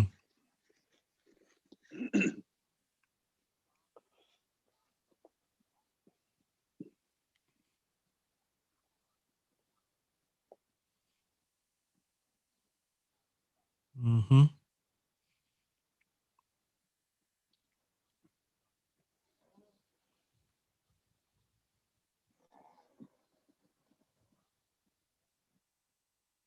Mm.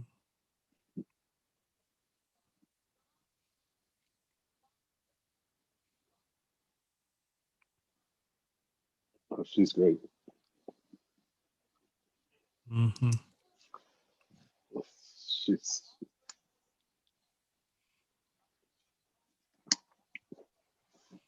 oh, interesting way to put that.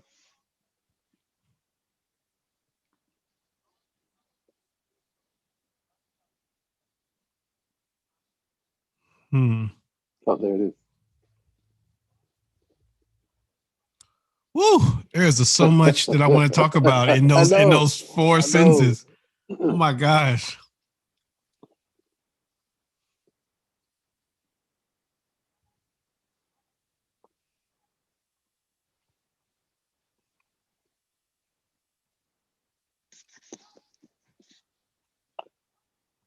Woo.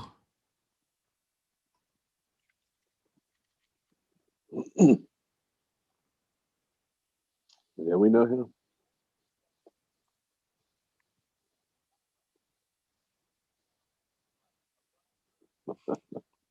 Nope. Sunday morning, he in there. Hmm.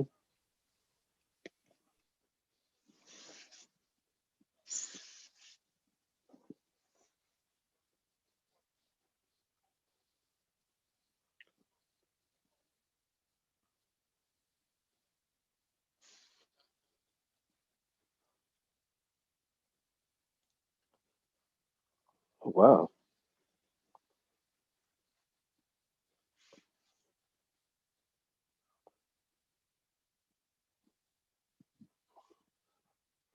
I feel like Rev Wright has kind of lost a little energy. Like, I wonder how old he is now. He's in the sage stage.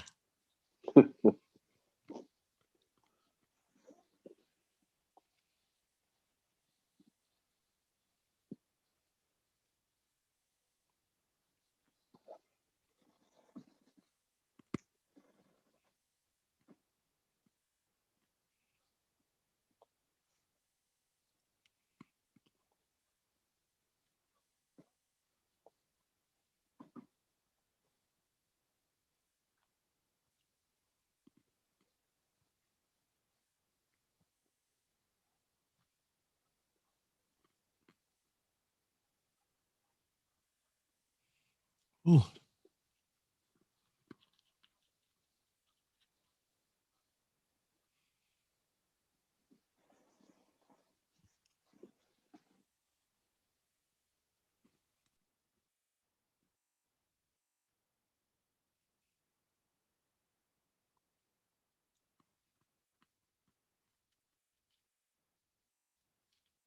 Hmm.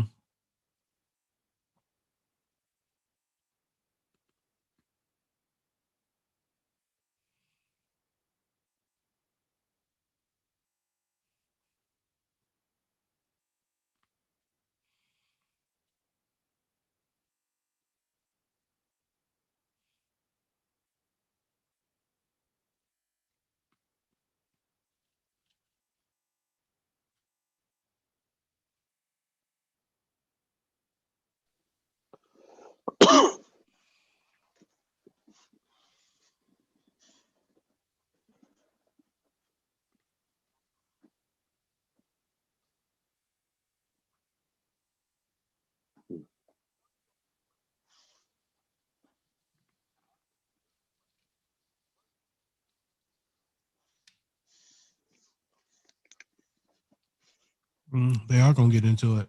Yeah, yeah.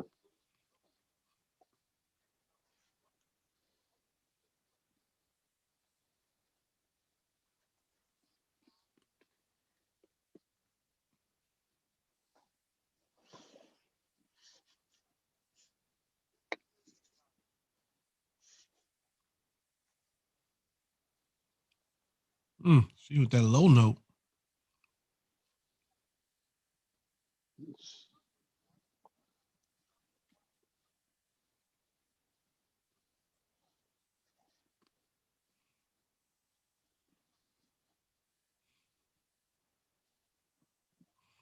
I know, right? Sugar cane.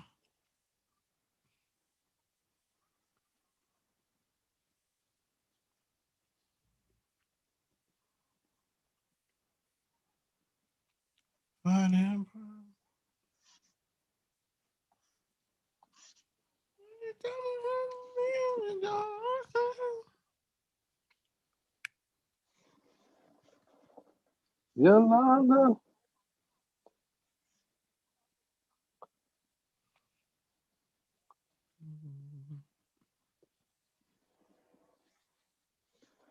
Really, Donna?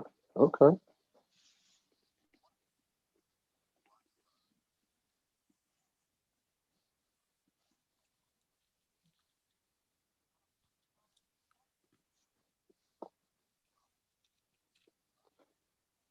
That's so interesting to think about right now. Right.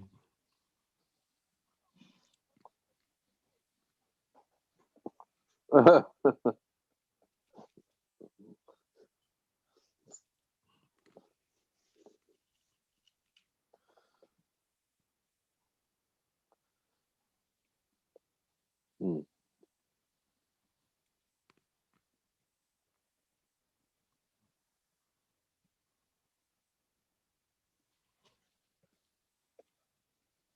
Absolutely.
Mhm.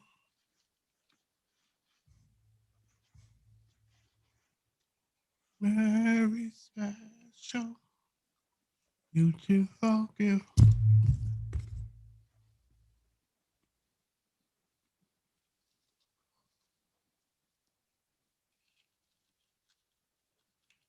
Hmm.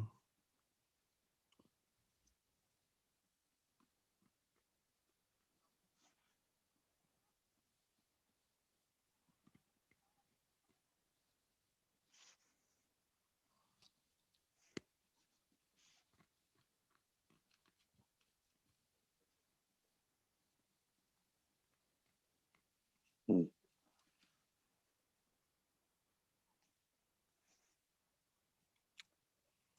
I've heard this song, never saw this video. No, me either.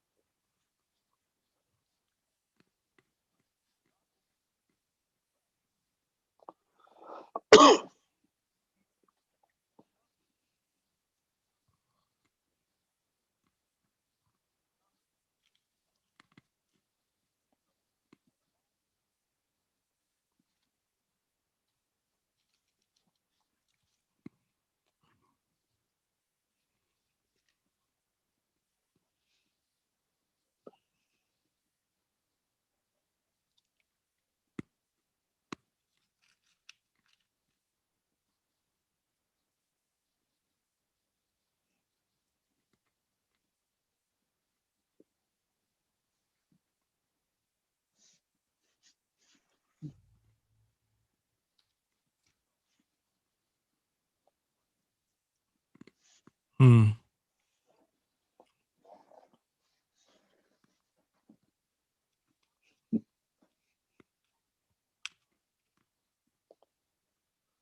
Really?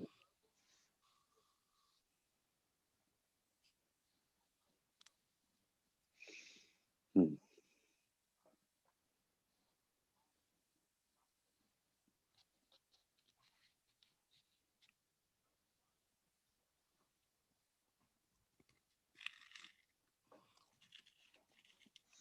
An interesting perspective.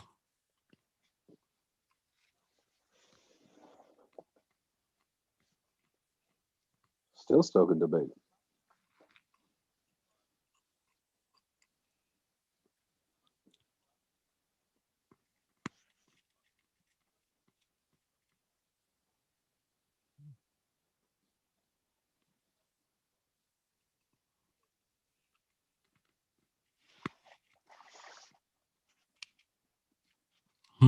Yeah, that was James Brown.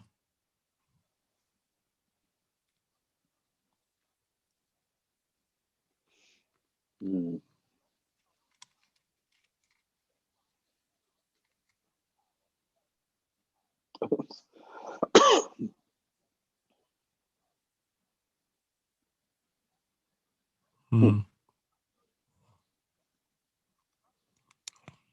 Sugar cane on top of it. Uh-huh.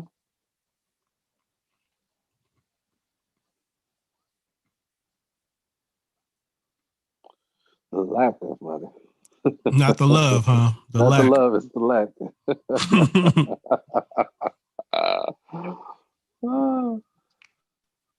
I suppose they're connected on some way. Yes.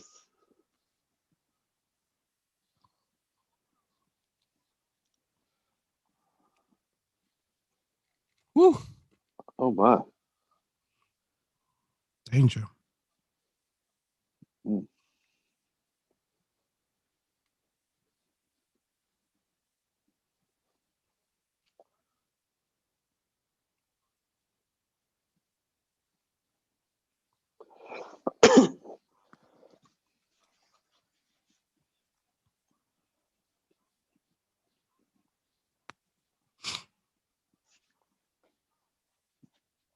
Oh, I don't know about all that, Bev.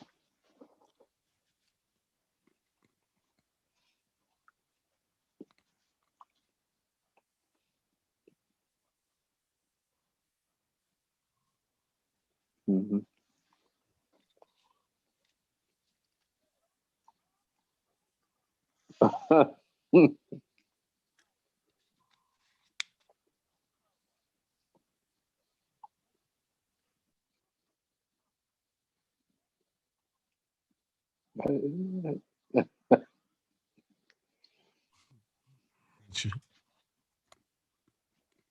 Mm.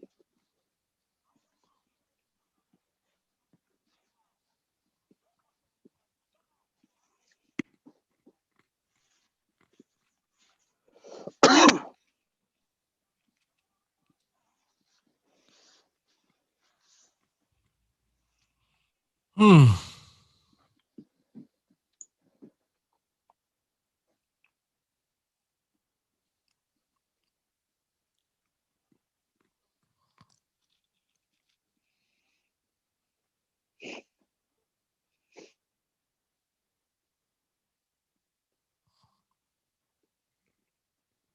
Interesting.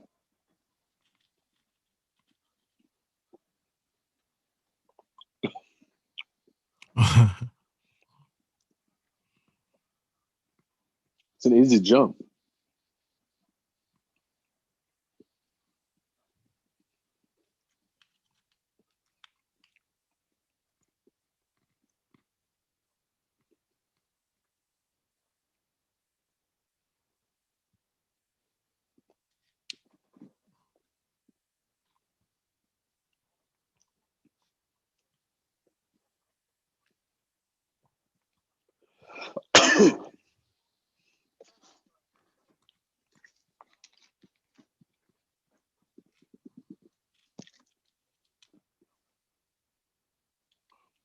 Hmm.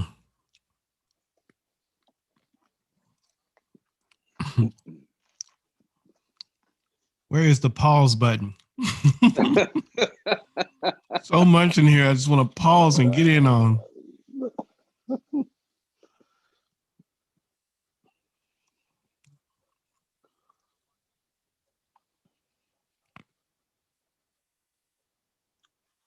Okay.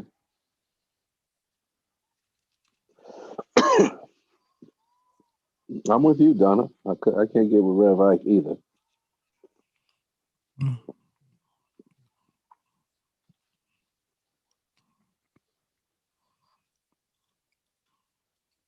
Last 15 minutes has been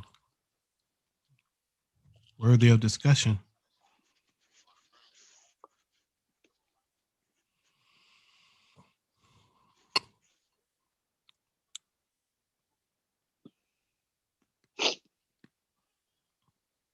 So,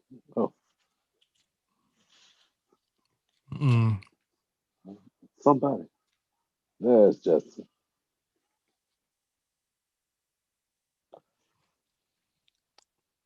Yeah, you liked him, but you didn't like what he was talking about. So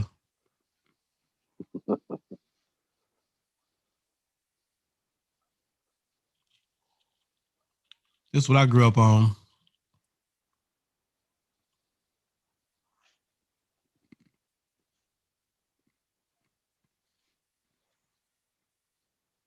Yeah, I did.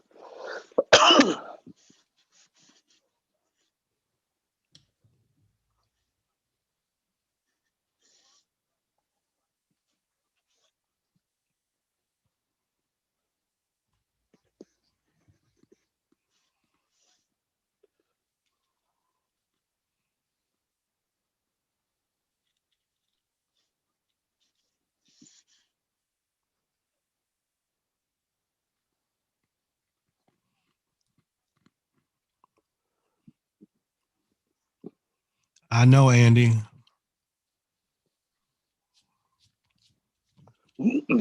Definitely a conversation starter. So much of this.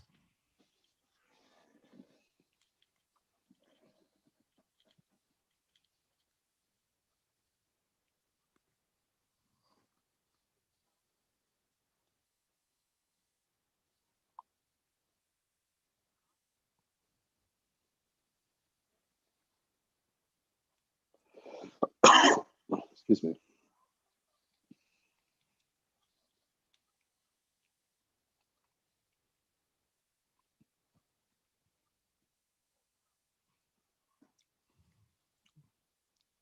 I see you. Is that First Peter? I think that's First Peter.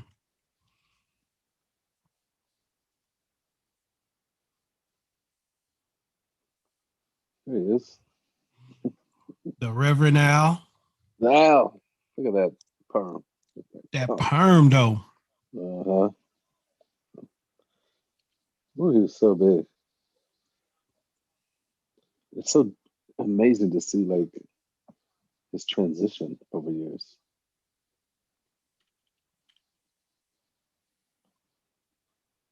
Oh, Yusuf. Uh-huh. Yusuf Pockets. That was during the Yo, this young Al Sharpton is what I remember seeing growing up. me too. This is right here.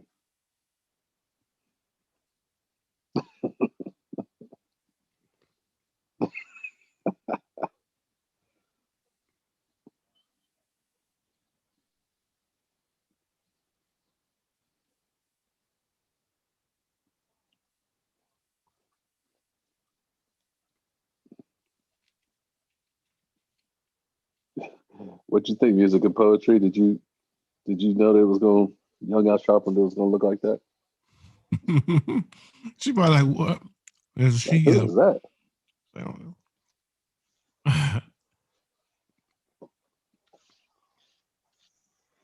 There we go. Fight the power.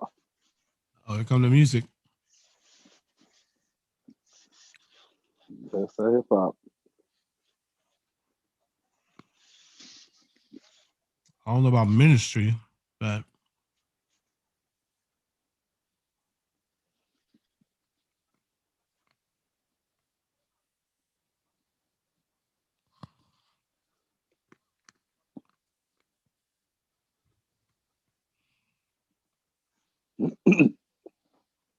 all right, I can go with that.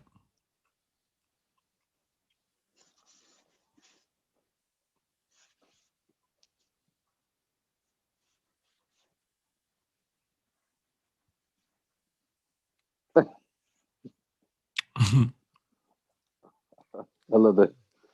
know. I already know what you're gonna They, say. yeah, they bleep certain things. I know.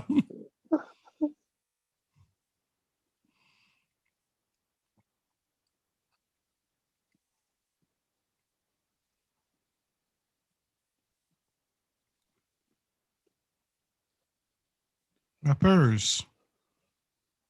Those thugs.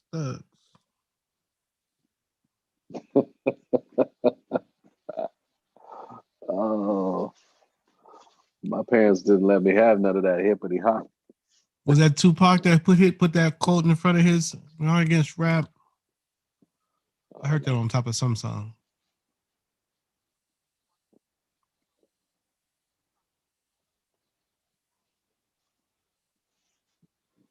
Thank you.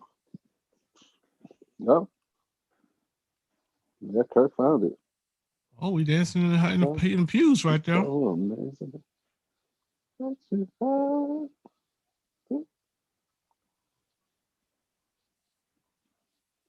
It makes me want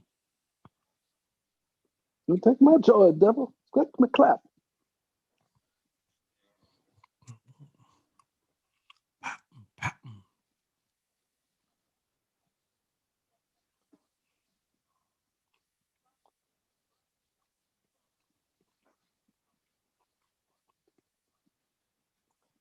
Yeah, sugar cane. That Can I was get a radical witness up in here? for sure. Who? Oh yeah, I remember making a case for it.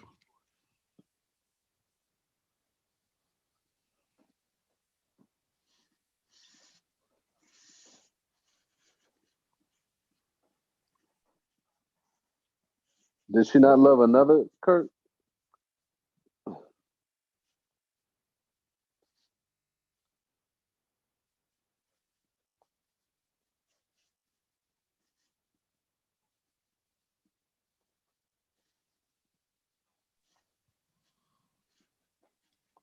Hmm.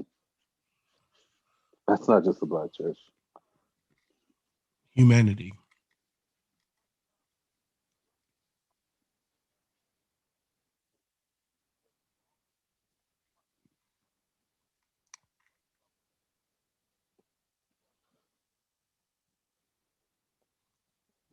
Just say no, bro. Yes or no?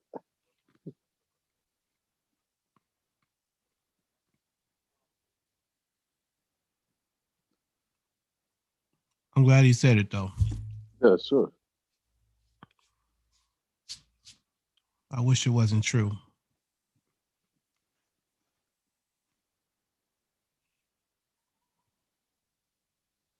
Oh, I see what you're saying. Music and poetry.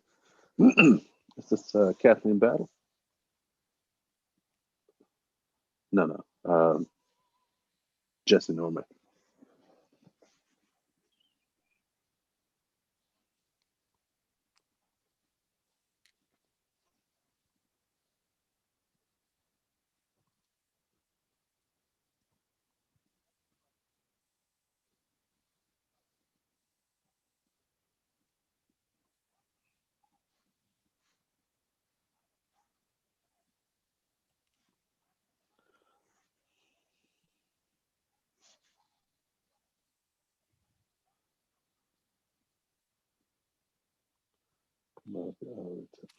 Absolutely.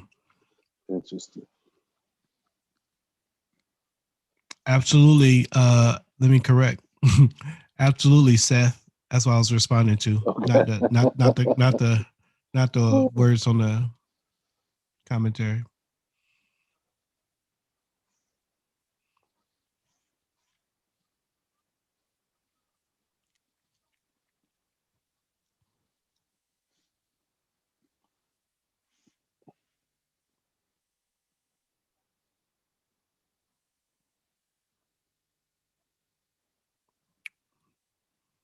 Yeah, I wonder about Kirk myself sometimes.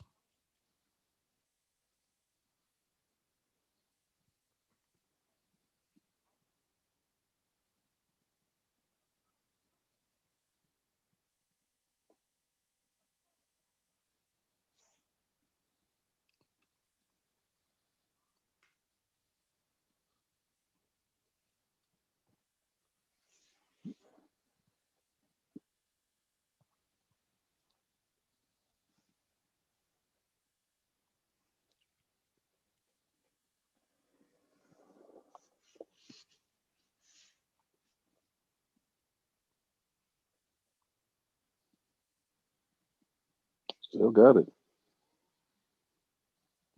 Yeah. I don't know many old singers that when they sing now, they don't sound just like they used to. The younger ones sound different.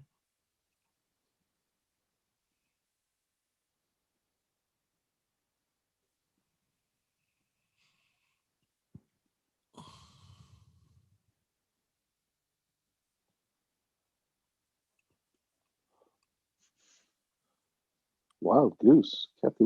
What's that? I don't know what wild goose is.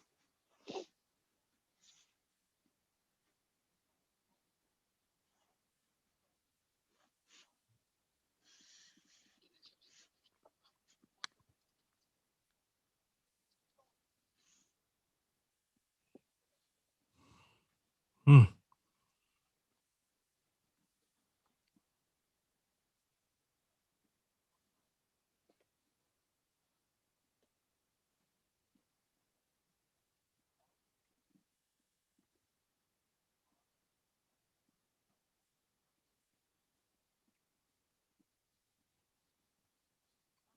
Hmm.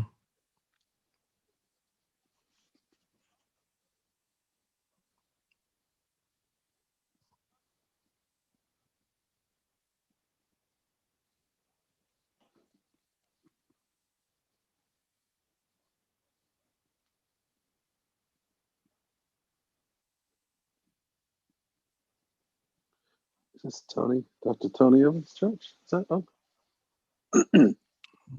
Was that Friendship West? Look a little bit like. nah, it's Potter's ass.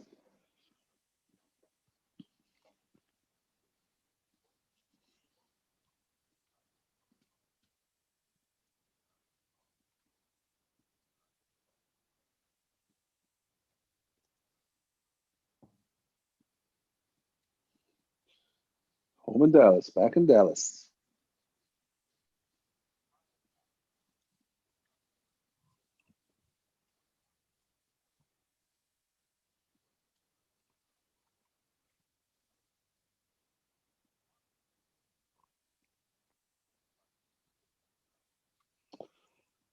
Oh, Wow.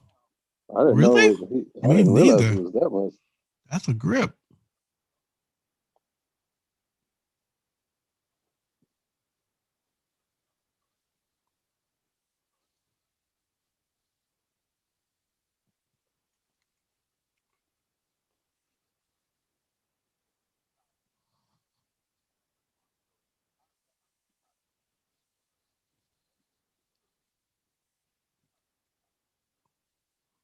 Hmm. That's interesting, Donna. Wow, Donna. Yeah.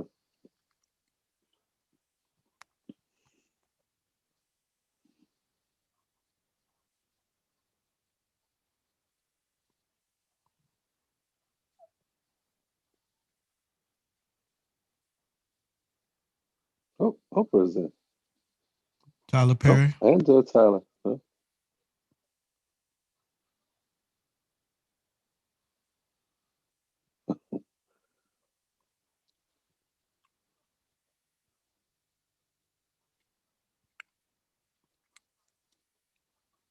Oh, okay.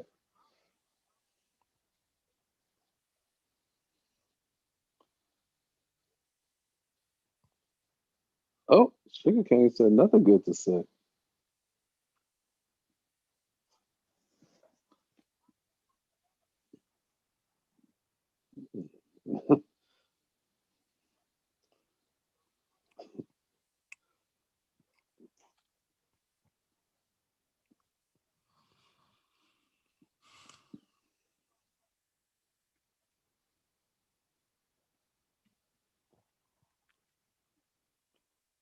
Oh, Donna, did y'all go to the?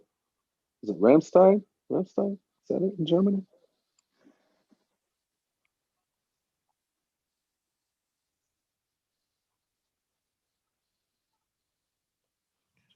I feel you, Sugar Cane. I got some ideas myself.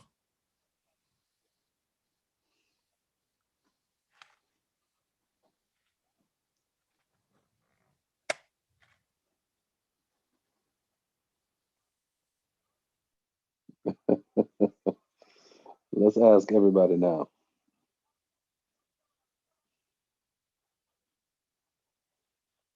Boom, boom.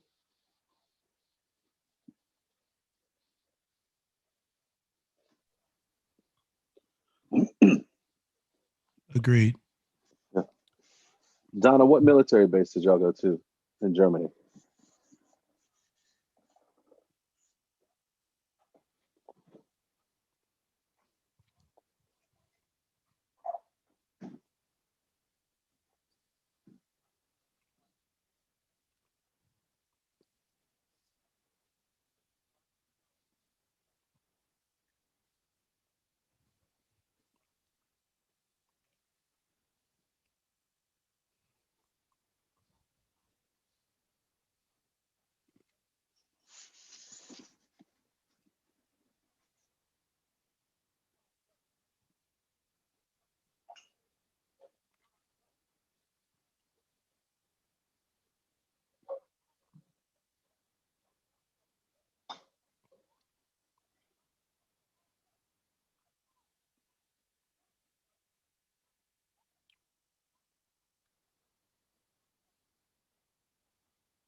Whoa.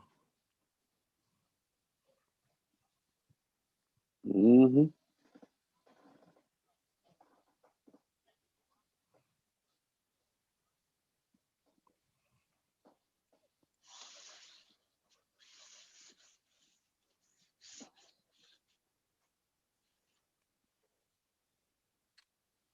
They went in on this cat, man. Ooh, couldn't Too talk easy. about nothing else. Weeks. Yep.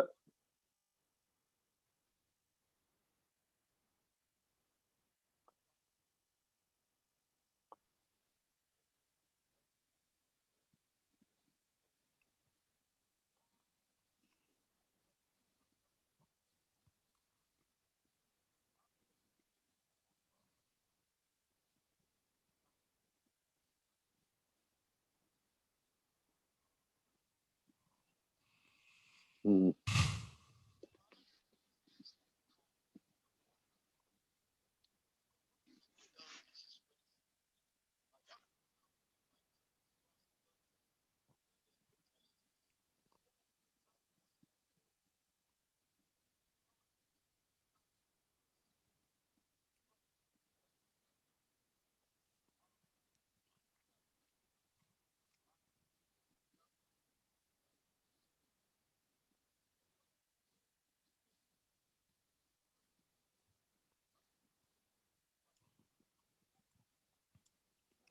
It's an amazing speech for the moment.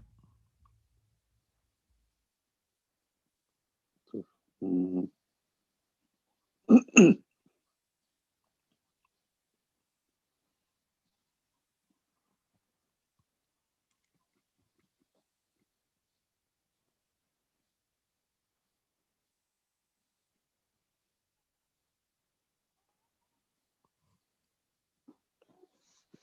Barack will go have J Lo in his spot.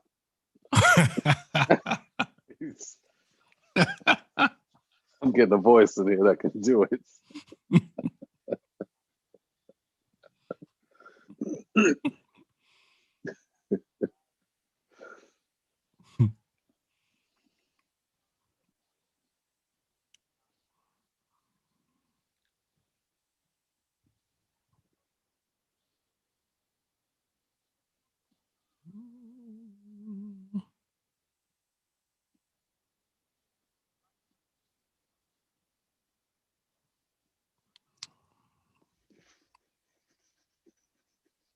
Hmm.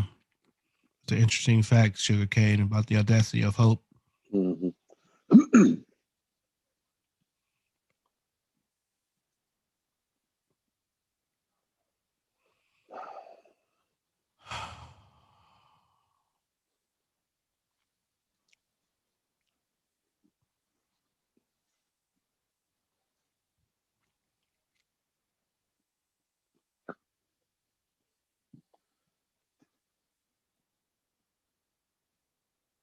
No cover.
Yeah.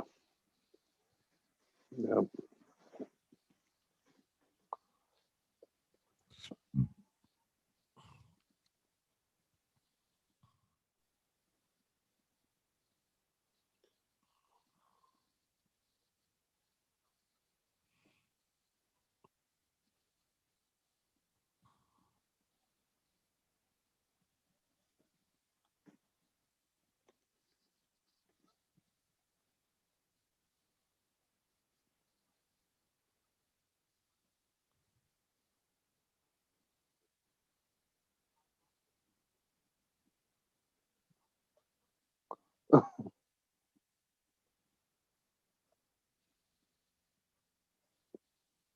That's a good question. Music and poetry. I imagine they got to. You got to mention the Black Israelites. I don't think they are. Where are we at? Yeah, we ran out of time for that. I don't think they had the social significance for a show like this. Or maybe they did. We just You don't know think it. so? The social significance. Yeah, I mean, but they breezed over Black Panther too, and they had a that's huge. true. They, Yeah, you know, you're so right. they're going 100 miles an hour. Yeah, I'm just thinking because I had a hugely religious piece, Yeah. whereas Black Panthers didn't.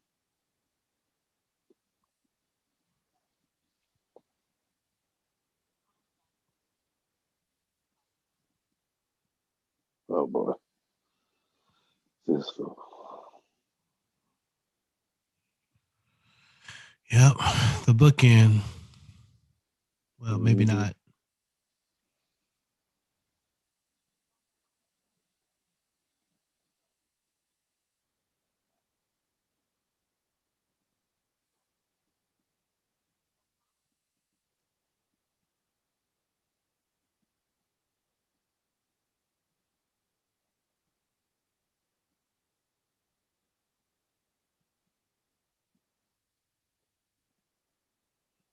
That's a good point, Seth. You're absolutely right. It's much heavier now because this is stuff we know about and then lived through.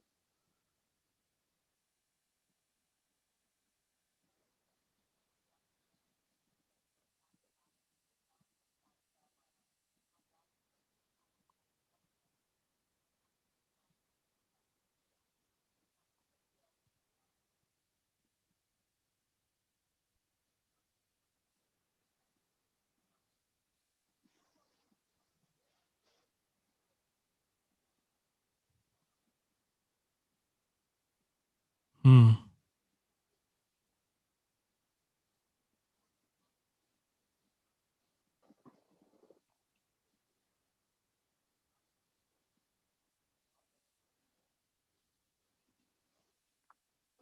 Hmm.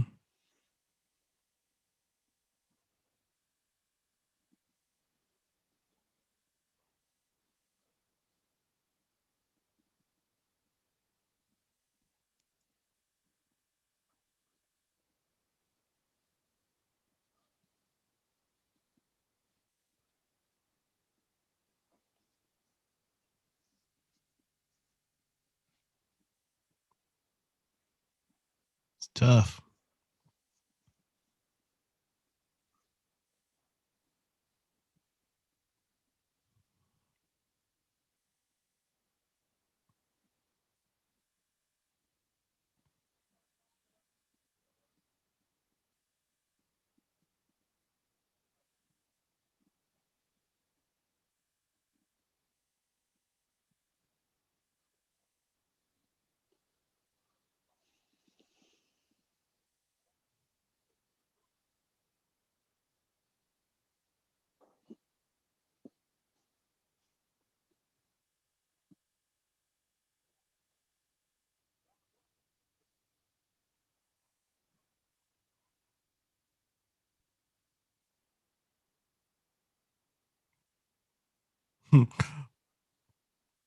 Another amazing speech. You got to give it to this guy on the speeches.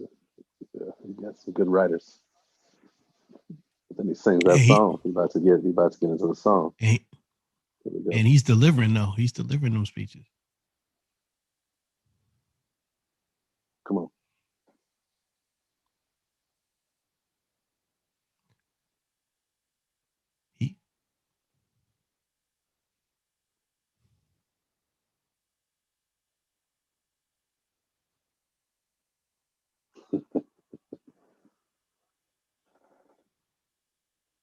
Ooh, I know he courageous. Hmm.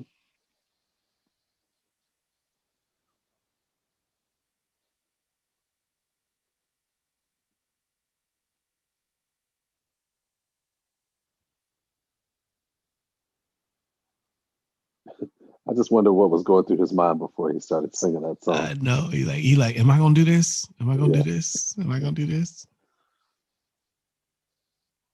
Oh,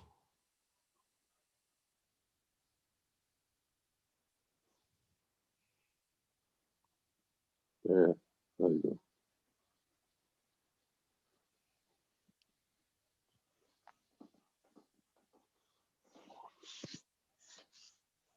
agreed. Mhm.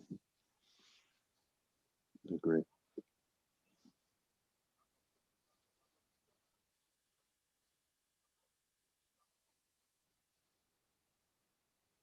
Million Barber. Mm-hmm.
Mm.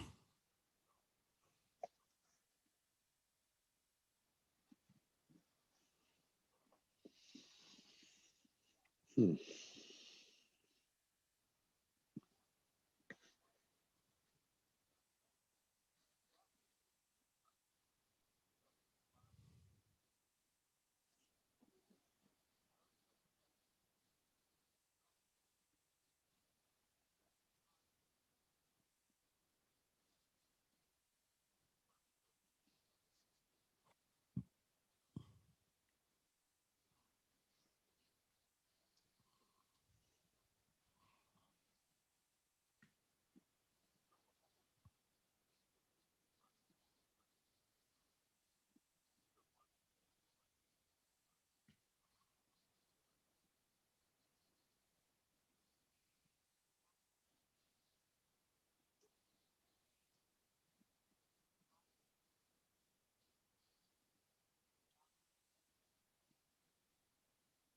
Hmm.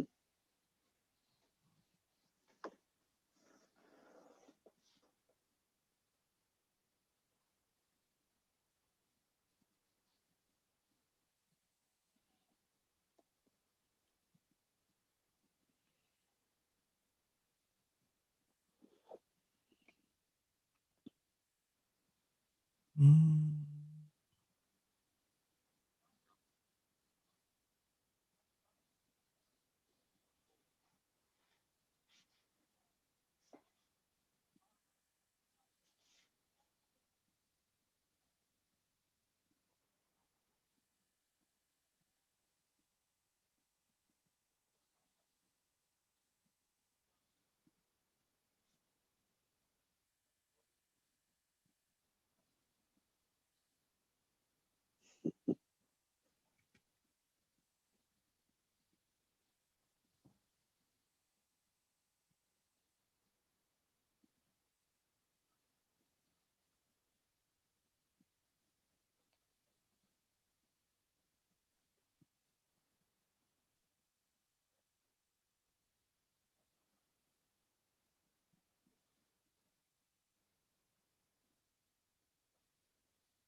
Wow, man. Hold up for a second. Hold up.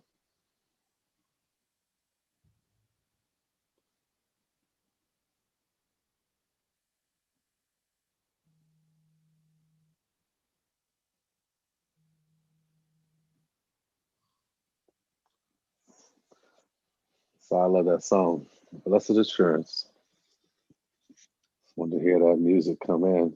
So much of it, so much of this particular um, documentary, if you will, as we've said, and we said it yesterday, continue to say it, so much is in the soundtrack. You know what I mean? So much I ponder like how the how we were in some ways, and I mean this in the best possible way, how we were manipulated in the midst of this 4 hours with these amazing songs from lots of different places in history. You know what I mean? So it was just a it was just a good it was just a good time on that for sure. So, Well, man, first of all, I know some of y'all probably going to jump off. Maybe you don't have to. We want you to stick around sure, just for a few more minutes. But if you have to chat a go, little bit. thank you for I know sticking it's with late for us. Pearl. I know it's late Yeah. for Pearl. It's late. Somebody go wake Pearl up. Turn off her TV. No, she said Nah, something at the end to make I sure know. I everybody see her. knew. She said preach, Rev. I see her. So we give her she here. I'm She's not still mad at ready. her. If it was 11 o'clock where I am too, I'd be feeling that as well. So Oh it's all man. good. Yeah, but I yeah, want to hear some highlights. Like, what are some what are highlights? some of the what are for this show for tonight? What is one of the main things you remember Take about away with you, tonight? right? Yeah. I'd love to Go see ahead it. and jump in. Kenton, all right, man. Thanks for coming through and hanging out. I appreciate it. Make sure you subscribe to the channel before you go. Everybody, Yeah, before you make sure go, you. make sure you guys subscribe to the channel, trying to build up the channel here. So that'd be cool. But yeah, Yeah, I think you Latoya, can go see. back and listen to that part one. It's a good one too. I think you can just see it. Yeah, on the deal. Yeah, just one right now, Lisa. I mean, there's gonna be more. I mean, obviously, but I know. you know, It's so much, right? This one had a lot of room for conversation, especially around theology. and I wonder, like, I think, like, I'm trying to even think of the race conversation even as a whole when we're talking about it right now, from a Christian perspective and maybe from a social perspective. People seem to have an easier time kind of dealing with the things that were happening historically. You know what I mean? It's easier to kind of talk about and reminisce and have nostalgia and all these things for some of the historical pieces. But I think somebody said it, the closer we were getting kind of to our own time, like there was an aspect of which we felt, at least I felt like, um I don't know if the word is complicit in some of that, like to know things were going on or happening, and either I was involved, wasn't involved. Like, there was something about it just being this time in this particular show as we were moving, and particularly hour four as it was getting into our time, that felt different in some ways. Like I felt just a bit different thing. I don't know. Maybe somebody else feels that same way. So Yeah, I felt I thanks, felt Donna. the beauty of how God brought us over the biggest of humps, the early stuff where out of slavery, I saw that and how the scripture was used in that way. And then for me, I'm working through the centeredness of blackness Yeah, and how careful I need to be about making sure that um, we follow what God is doing, even if it betrays some of our blackness. And um, I'm taking that's more categorical. But like as I look at the issues that I was like, man, I don't know if I can get with that. I don't know if I can get with that. I don't know if I can get with that. The common thing that was being said was, you know, we have to be true to our blackness, even if it means, maybe at the expense of uh, some of our Christian morals. And so that I'm wrestling with where that looks like, what that looks like. And obviously as a preacher and a minister, the immovable object is Christianity, and everything bends to Christianity. How do we communicate that in a way that honors the story and pulls people into that gospel centeredness and away from a sort of ethnocentrism, that sometimes I heard in some places here, that Yeah. made it difficult for me to be like, man, I don't want to, I can't go with that thought, and that thought, you know what I mean?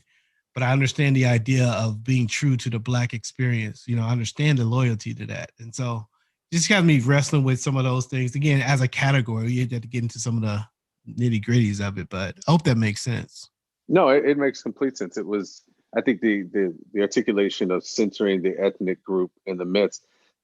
It's hard to. I think what got harder as it went along is we saw like this sense of, yes, there was a centering almost of the theology and the centering of the gospel in the midst of dealing with the social issues, which kind of transformed and morphed into the centering of ethnicity as the piece, and it felt a lot like what we were trying to break away from historically, right? I think the centering of whiteness and the centering of white supremacy was the church's problem early on.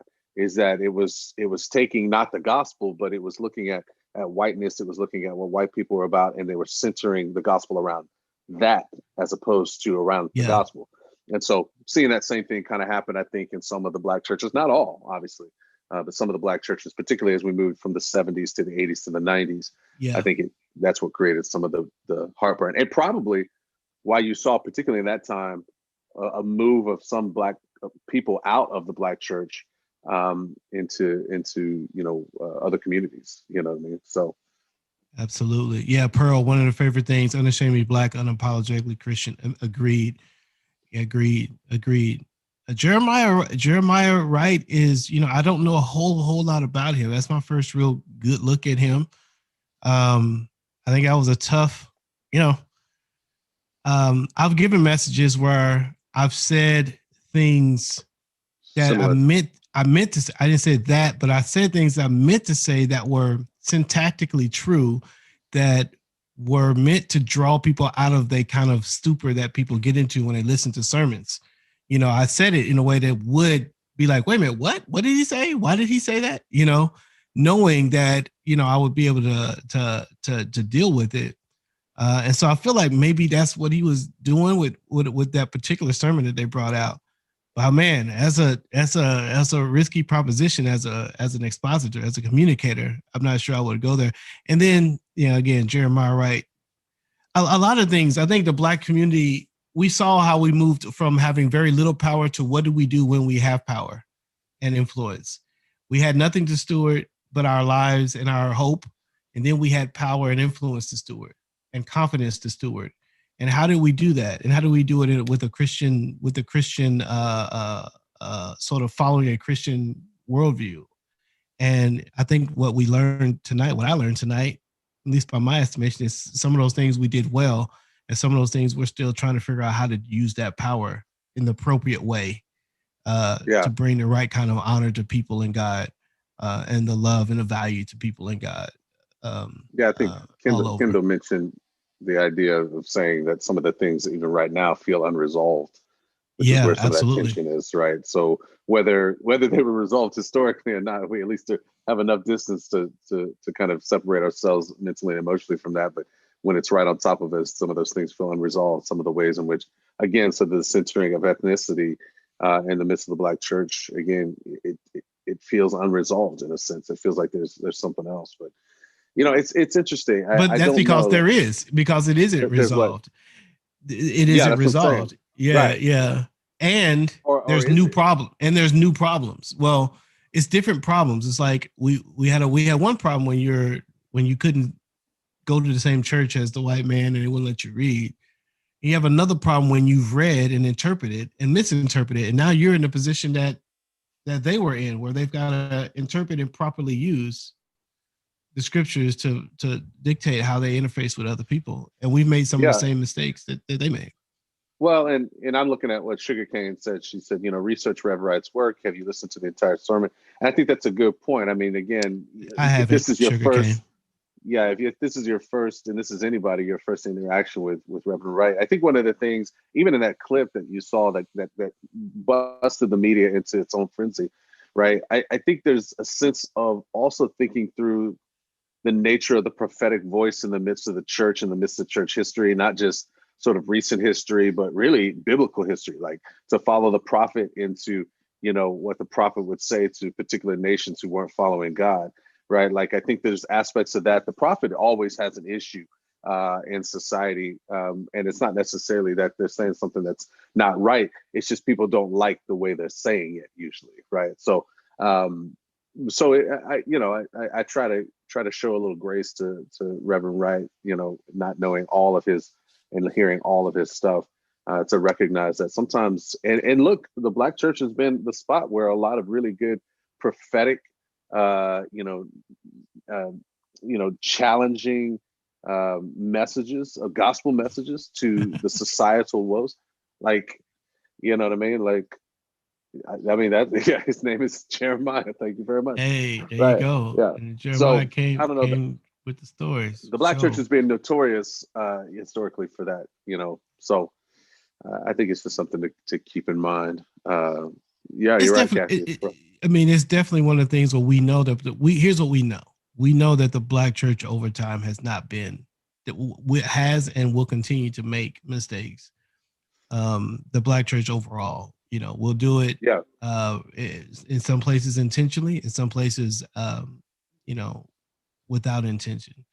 And so, we'll want to continue to just evaluate and make sure that And as we pick up the baton and run forward with what's next, that we learn from what we should learn from and not repeat mistakes. but that's the big piece, what you just said, right? Like, we have to recognize amongst our own quote unquote group the capacity for mistakes. And if we know we have the capacity to make mistakes, and we're asking people to show us grace, if you will, in the midst of our mistakes, then that same sort of grace has to be given to others who've maybe made mistakes in their own groupings as well, right? Like, the white church did some terrible things and set up some terrible systems and co-signed on some terrible systems that many Black people, many communities are continuing to reap the consequences of. And that needs to be made right. There's a restoration, there's a justice that needs to be done. But there's also a sense in the midst of what we have to understand as the Black community, particularly the Black church, Black Christians. How do we ask people to show us grace in the midst of our mistakes if we can't show other people grace in the midst of their mistakes, right? And can we call out, and like you're saying, can we call out our own mistakes? And just like we're asking others to call out the mistakes, in their group. And it shouldn't be, we started this way. We started the show saying, hey, we know that the Black church is not this infallible force, it's not God itself. It's a movement through which God has used to develop the church story overall. But that movement is filled with ups and downs and triumphs and failures that look a lot like, what we read in the Old Testament and the New, when it came to God's people. So, it's fine to critique our thinking and our thoughts and our history and hold it dear to us at the same time, for what it has done. So, well, yeah, and I like you saying that's kind of where we started. It's this recognition. There's a weirdness. There's sort of like this solidarity when you're a part of any community, but I would say at least I felt it pretty strong in the Black community. There's a solidarity that is expected, right? It is a sense of, we don't talk about family issues in public. You know what I'm saying? Like, like I would, again, you may run into Black people who may not say, but most Black people, they're looking at the community and they would say, there are issues that we need to handle. There's definitely things we need to be about. The problem is when people, and I'll say the majority culture, point their fingers and say, this is what you need to be about.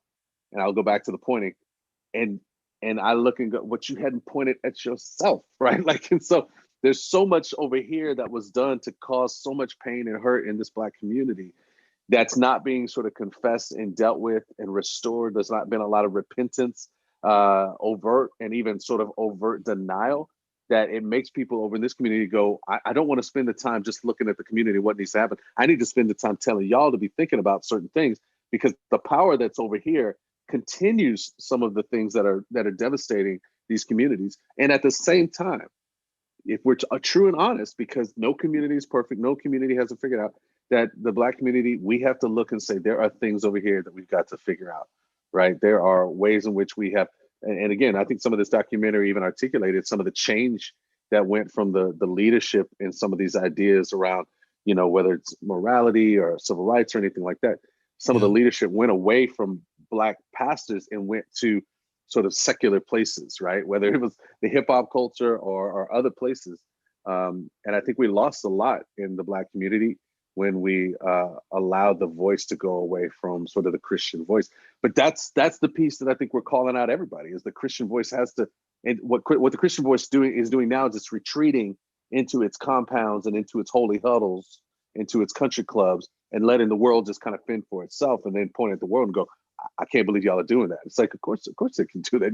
You've taken yourself out of the conversation. So there's so much to get in there. Yeah. It's the coach who left the team, and then they're mad that the team came up with a bad plan. You're like, wait a minute, but you're the coach. Like, you're supposed to be the one to make the plan. Of course we came up with a bad plan. We're not as smart as you. That's the church can't pull out of society that way that we have, and then critique the solutions that come out of society without offering some sort of corrective to that. And we unfortunately, when we do that, we harden the wrong choices. We make the wrong choices harder to be repented from those who've done that, because they just double down. Yeah, but anyway, that's a interesting story. Here's what's beautiful about it is that the Black church, if you will, as we've been talking about, it's had such a stable force though in the practical and spiritual lives of Black people, and I think that particular tradition, again, the baton is worth picking up and running with. Someone told me the other day, said, "Look, I don't want to talk about this stuff because, you know, we're talking about some fairy tale land that'll never happen." And I'm like, listen, it ain't about. It's about grabbing the baton from the person before and running it. Only one person crosses the finish line in a relay, but everybody's got to grab a baton and run it. And we might just have to run our leg, you know what I mean, with this sort of stuff. So we grab the baton and we keep moving it forward. And what I love about a documentary like this, for so many people who, because our culture has been so segregated, both socially and in the secular, right? We've just been so segregated that we only know what we know about the Black church based on what we have talked about in our communities. And I'll say, like, in the white community I grew up, the only understanding of the Black church that they had was you know, in movies like Richard Pryor, you know what I mean, making fun of, you know, Dr. Ike, you know, Reverend Ike. You know, it's caricatures of the Black community. It's all these kind of things.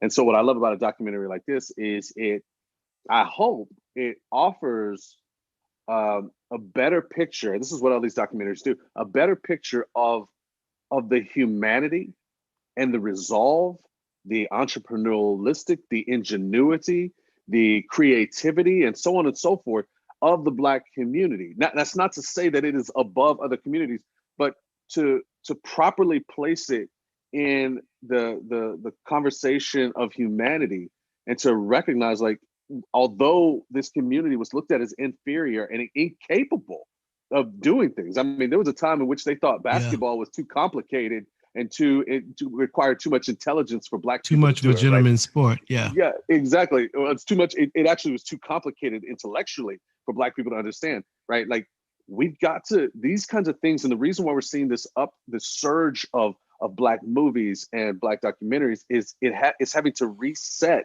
the mindset of this country about Blackness in and of itself, not only for white people, but for Black people as well, because we have all bought in, and we talked about this at the very beginning. I think Brian was talking about this.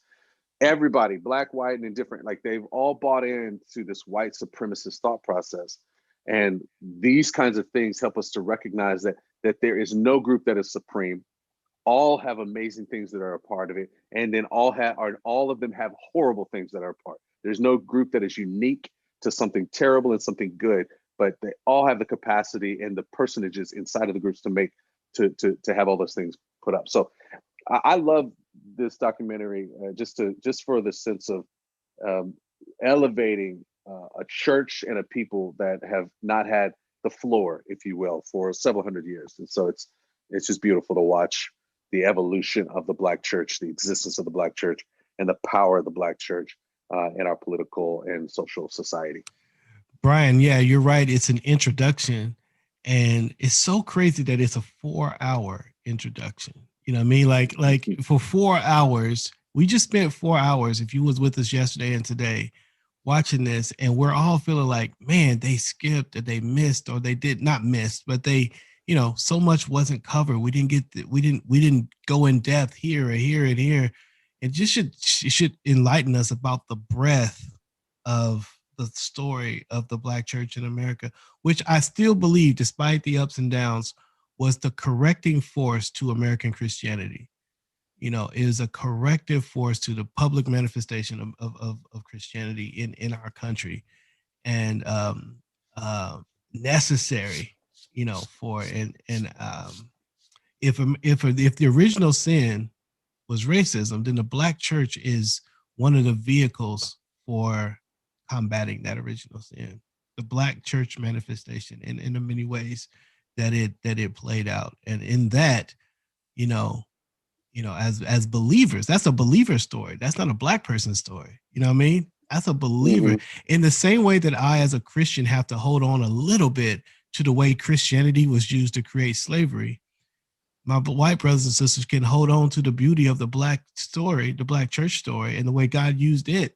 And we can share these blames and triumphs together because we're part of the church. And these things were part of the church's history as a whole in this country. We can move it forward. That's the hard piece right there. If nobody wants to claim the negatives, no, right? They want to the claim other the side, just the positives of the other side. But at the end of the day, like, you're right. Like, nobody's. I think God is looking at us, the church, and He is, and the church is a transcontinental, it is a transracial, trans-ethnic group of people. Again, we said it yesterday. When we get to heaven, there's not going to be a Black church. At least the Bible doesn't give us a sense that there's this Black church, white church, Latinx church. It's the church, and what the church did. When we trade our identity, if you will, our primary identity for the church, we now become complicit in the church from the beginning. Like, we're taking on that history. We're taking on the wonderfulness and the terribleness of the church altogether, which is a weird thing to say when you're a Black Christian. You're going, so I'm taking on aspects of the church utilizing the gospel to condone slavery. It's like you're taking that on because you are now connected to the church. You're as connected to that as the white man who was born this year or whatever 30 years ago instead of 100. And so if you ask them to carry it, then you've got to carry it. But the beauty, right? We don't have to stop there. That's the thing, because the story didn't end with what we started with. The story continues, and this is where the Black church comes in, and many, not even, and many outside of Black church experience as well. But much in the Black church becomes the church experience as a whole. It's the kingdom. It's Israel looking back and saying, "Man, God brought us out of out of Egypt, but we built a calf, and God brought us over the Jordan, but we ran to other nations, right?" And there's the beauty of them both. And Jesus sits right at the center and says, "Okay, all of you come to me," right? And he ends up identifying us completely and writing our stories. Individually and corporately. Anyway, I love it. Sugarcane, the church blew opportunities at the Great Awakening. I agree. I believe that we're missing an opportunity right now. The Black church particularly. They're gonna look back at us right now and go, "You guys blew opportunities at the whatever they're gonna call it." It's that recognition that we in and out. It's the the arrogance of the now, right? Yeah. Like it's easy for us to kind of look hindsight and go, look what those cats did. But I think a good portion of what we need to be looking at right now is like really evaluating like what will they be saying about us in 50, 100, 20 years. How did we participate in whatever this thing that's coming is. Yeah.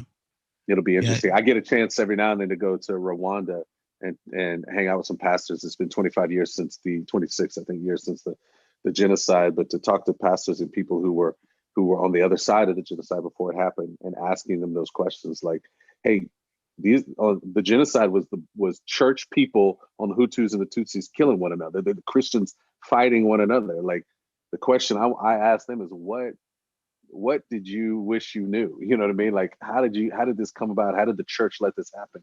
And I'm afraid, and they've mentioned it, they said, I see a lot of the same things in the church here in America that I saw before genocide, the way in which we interact with one another. So we've got to own that, and we've got to be intentional about moving in the opposite direction. And unity is such a key to that, for sure. Yeah, most definitely. Most definitely. Man, wow, I love it. I love it. I don't know how much when we could. I mean, obviously we talk about this all day long. What we are going to do, I don't know if we're going to do it tonight, but I think what Marcus and I are going to do, we're going to record a video that's just a review and a reaction in a sense to the whole series, and then we're going to post that review on our YouTube channel. So for some people who didn't get a chance to just watch it with us, if they care what we think about it, which we hope they do, because we enjoy the conversation. And if we can, we talk about things and you guys add so much to learning, about interfacing with us, that we're not the teachers here, but we're sitting together in a conversation, learning from each other. We'll make a video, and we hope to continue that kind of environment on YouTube where we can learn from each other and comment and bring things, and we'll just be the ones to kind of start the conversation. So be on the lookout for that. I know I'm shamelessly asking for subscriptions, but I'm going to continue to ask for it. If you haven't subscribed to the channel yet, please do so. It helps us. Actually, what it does, for a quick techie note, it just helps YouTube know that people enjoyed content and that it's shareable. And that will help YouTube put it out to other people who are looking for content like this. So if you want to be a support to the channel, subscribe and comment when you can on things that you enjoy. And that would help us tremendously as we try to grow this channel a little bit more for what we're doing. Yeah. Yeah, absolutely, man. It's been a pleasure. Thank you guys for jumping in yesterday and today. If you want to find out more about us and more about the things we do, you can check out Threaded. We are threaded.org, and find all the different things we got going on. We're in the midst of a prayer project right now. I know we had some folks from today jump on this morning. We'll do that for the rest of the month. Come in. We get a lament story. Today we talked about the redemption, which is the end of Reconstruction, sort of the redemption for the issues in the South. I've actually put it on Facebook, a version of it. So, but every morning we come and we read something from history, and we practice lament, and we practice confession and forgiveness, and then we talk about repentance and how we're going to do it differently than maybe they did it historically. So check that out. We are threaded.org/prayer to find out how to get on that as well. I think the number is 214-617-2387. 214-617-2387. So maybe we can put that in there as well. Yeah. We also, the conference, Antwuan, you want to just kind of give them a heads up of the conference? Yeah, the conference is coming up. Make sure you guys sign up for that. It's a great value, $60 for the conference, but we're bringing you some, we're having 12 very relevant, unique conversations about where we are right now as God's people in America with the race conversation, and where we want to go. It's a reorientation. It's a moment to look at our Google Maps and be like, okay, where am I right now? Where am I going? We've all done that before, right? We like on our way somewhere, zoom out to see where the path is taking us. And so that's what we want to do. So it's 12 shows. I'm sorry, it's 12 sessions and that you can attend live. Now there's 12 different sessions over 3 weeks. And so we try to give some evenings. There's some morning times, and there's a lunchtime in there as well. So 12 different sessions. We hope you're able to go at least 3 of them. But once the conference is complete, you'll have access to all 12 sessions, all 12 presentations for a little while, and you'll be able to go back and look at that. We just think it's going to be a tremendous, tremendous blessing and resource to people who are looking to be change agents and people who want to bring the gospel to the racial conversation in a loving way. And so if you haven't signed up, do that. It's only $60. That goes toward the cost of the conference and some supporting initiatives that we've got going for the rest of the year. And so we've got a lot of surprises too. We've got more than you think that's going to be coming in there. So it's going to be good money spent if you're in these conversations. And bless you if you're able to do it. We hope you're able to we're able to be a resource to you on that. Absolutely. You can go to let me put the wearethreaded.org/conference is where you want to go on that. Go on over there, take a look at some of the speakers that are coming. You can hit a link on that page to take you to the speakers' bios and kind of, some of those you may have heard of and others you may not have.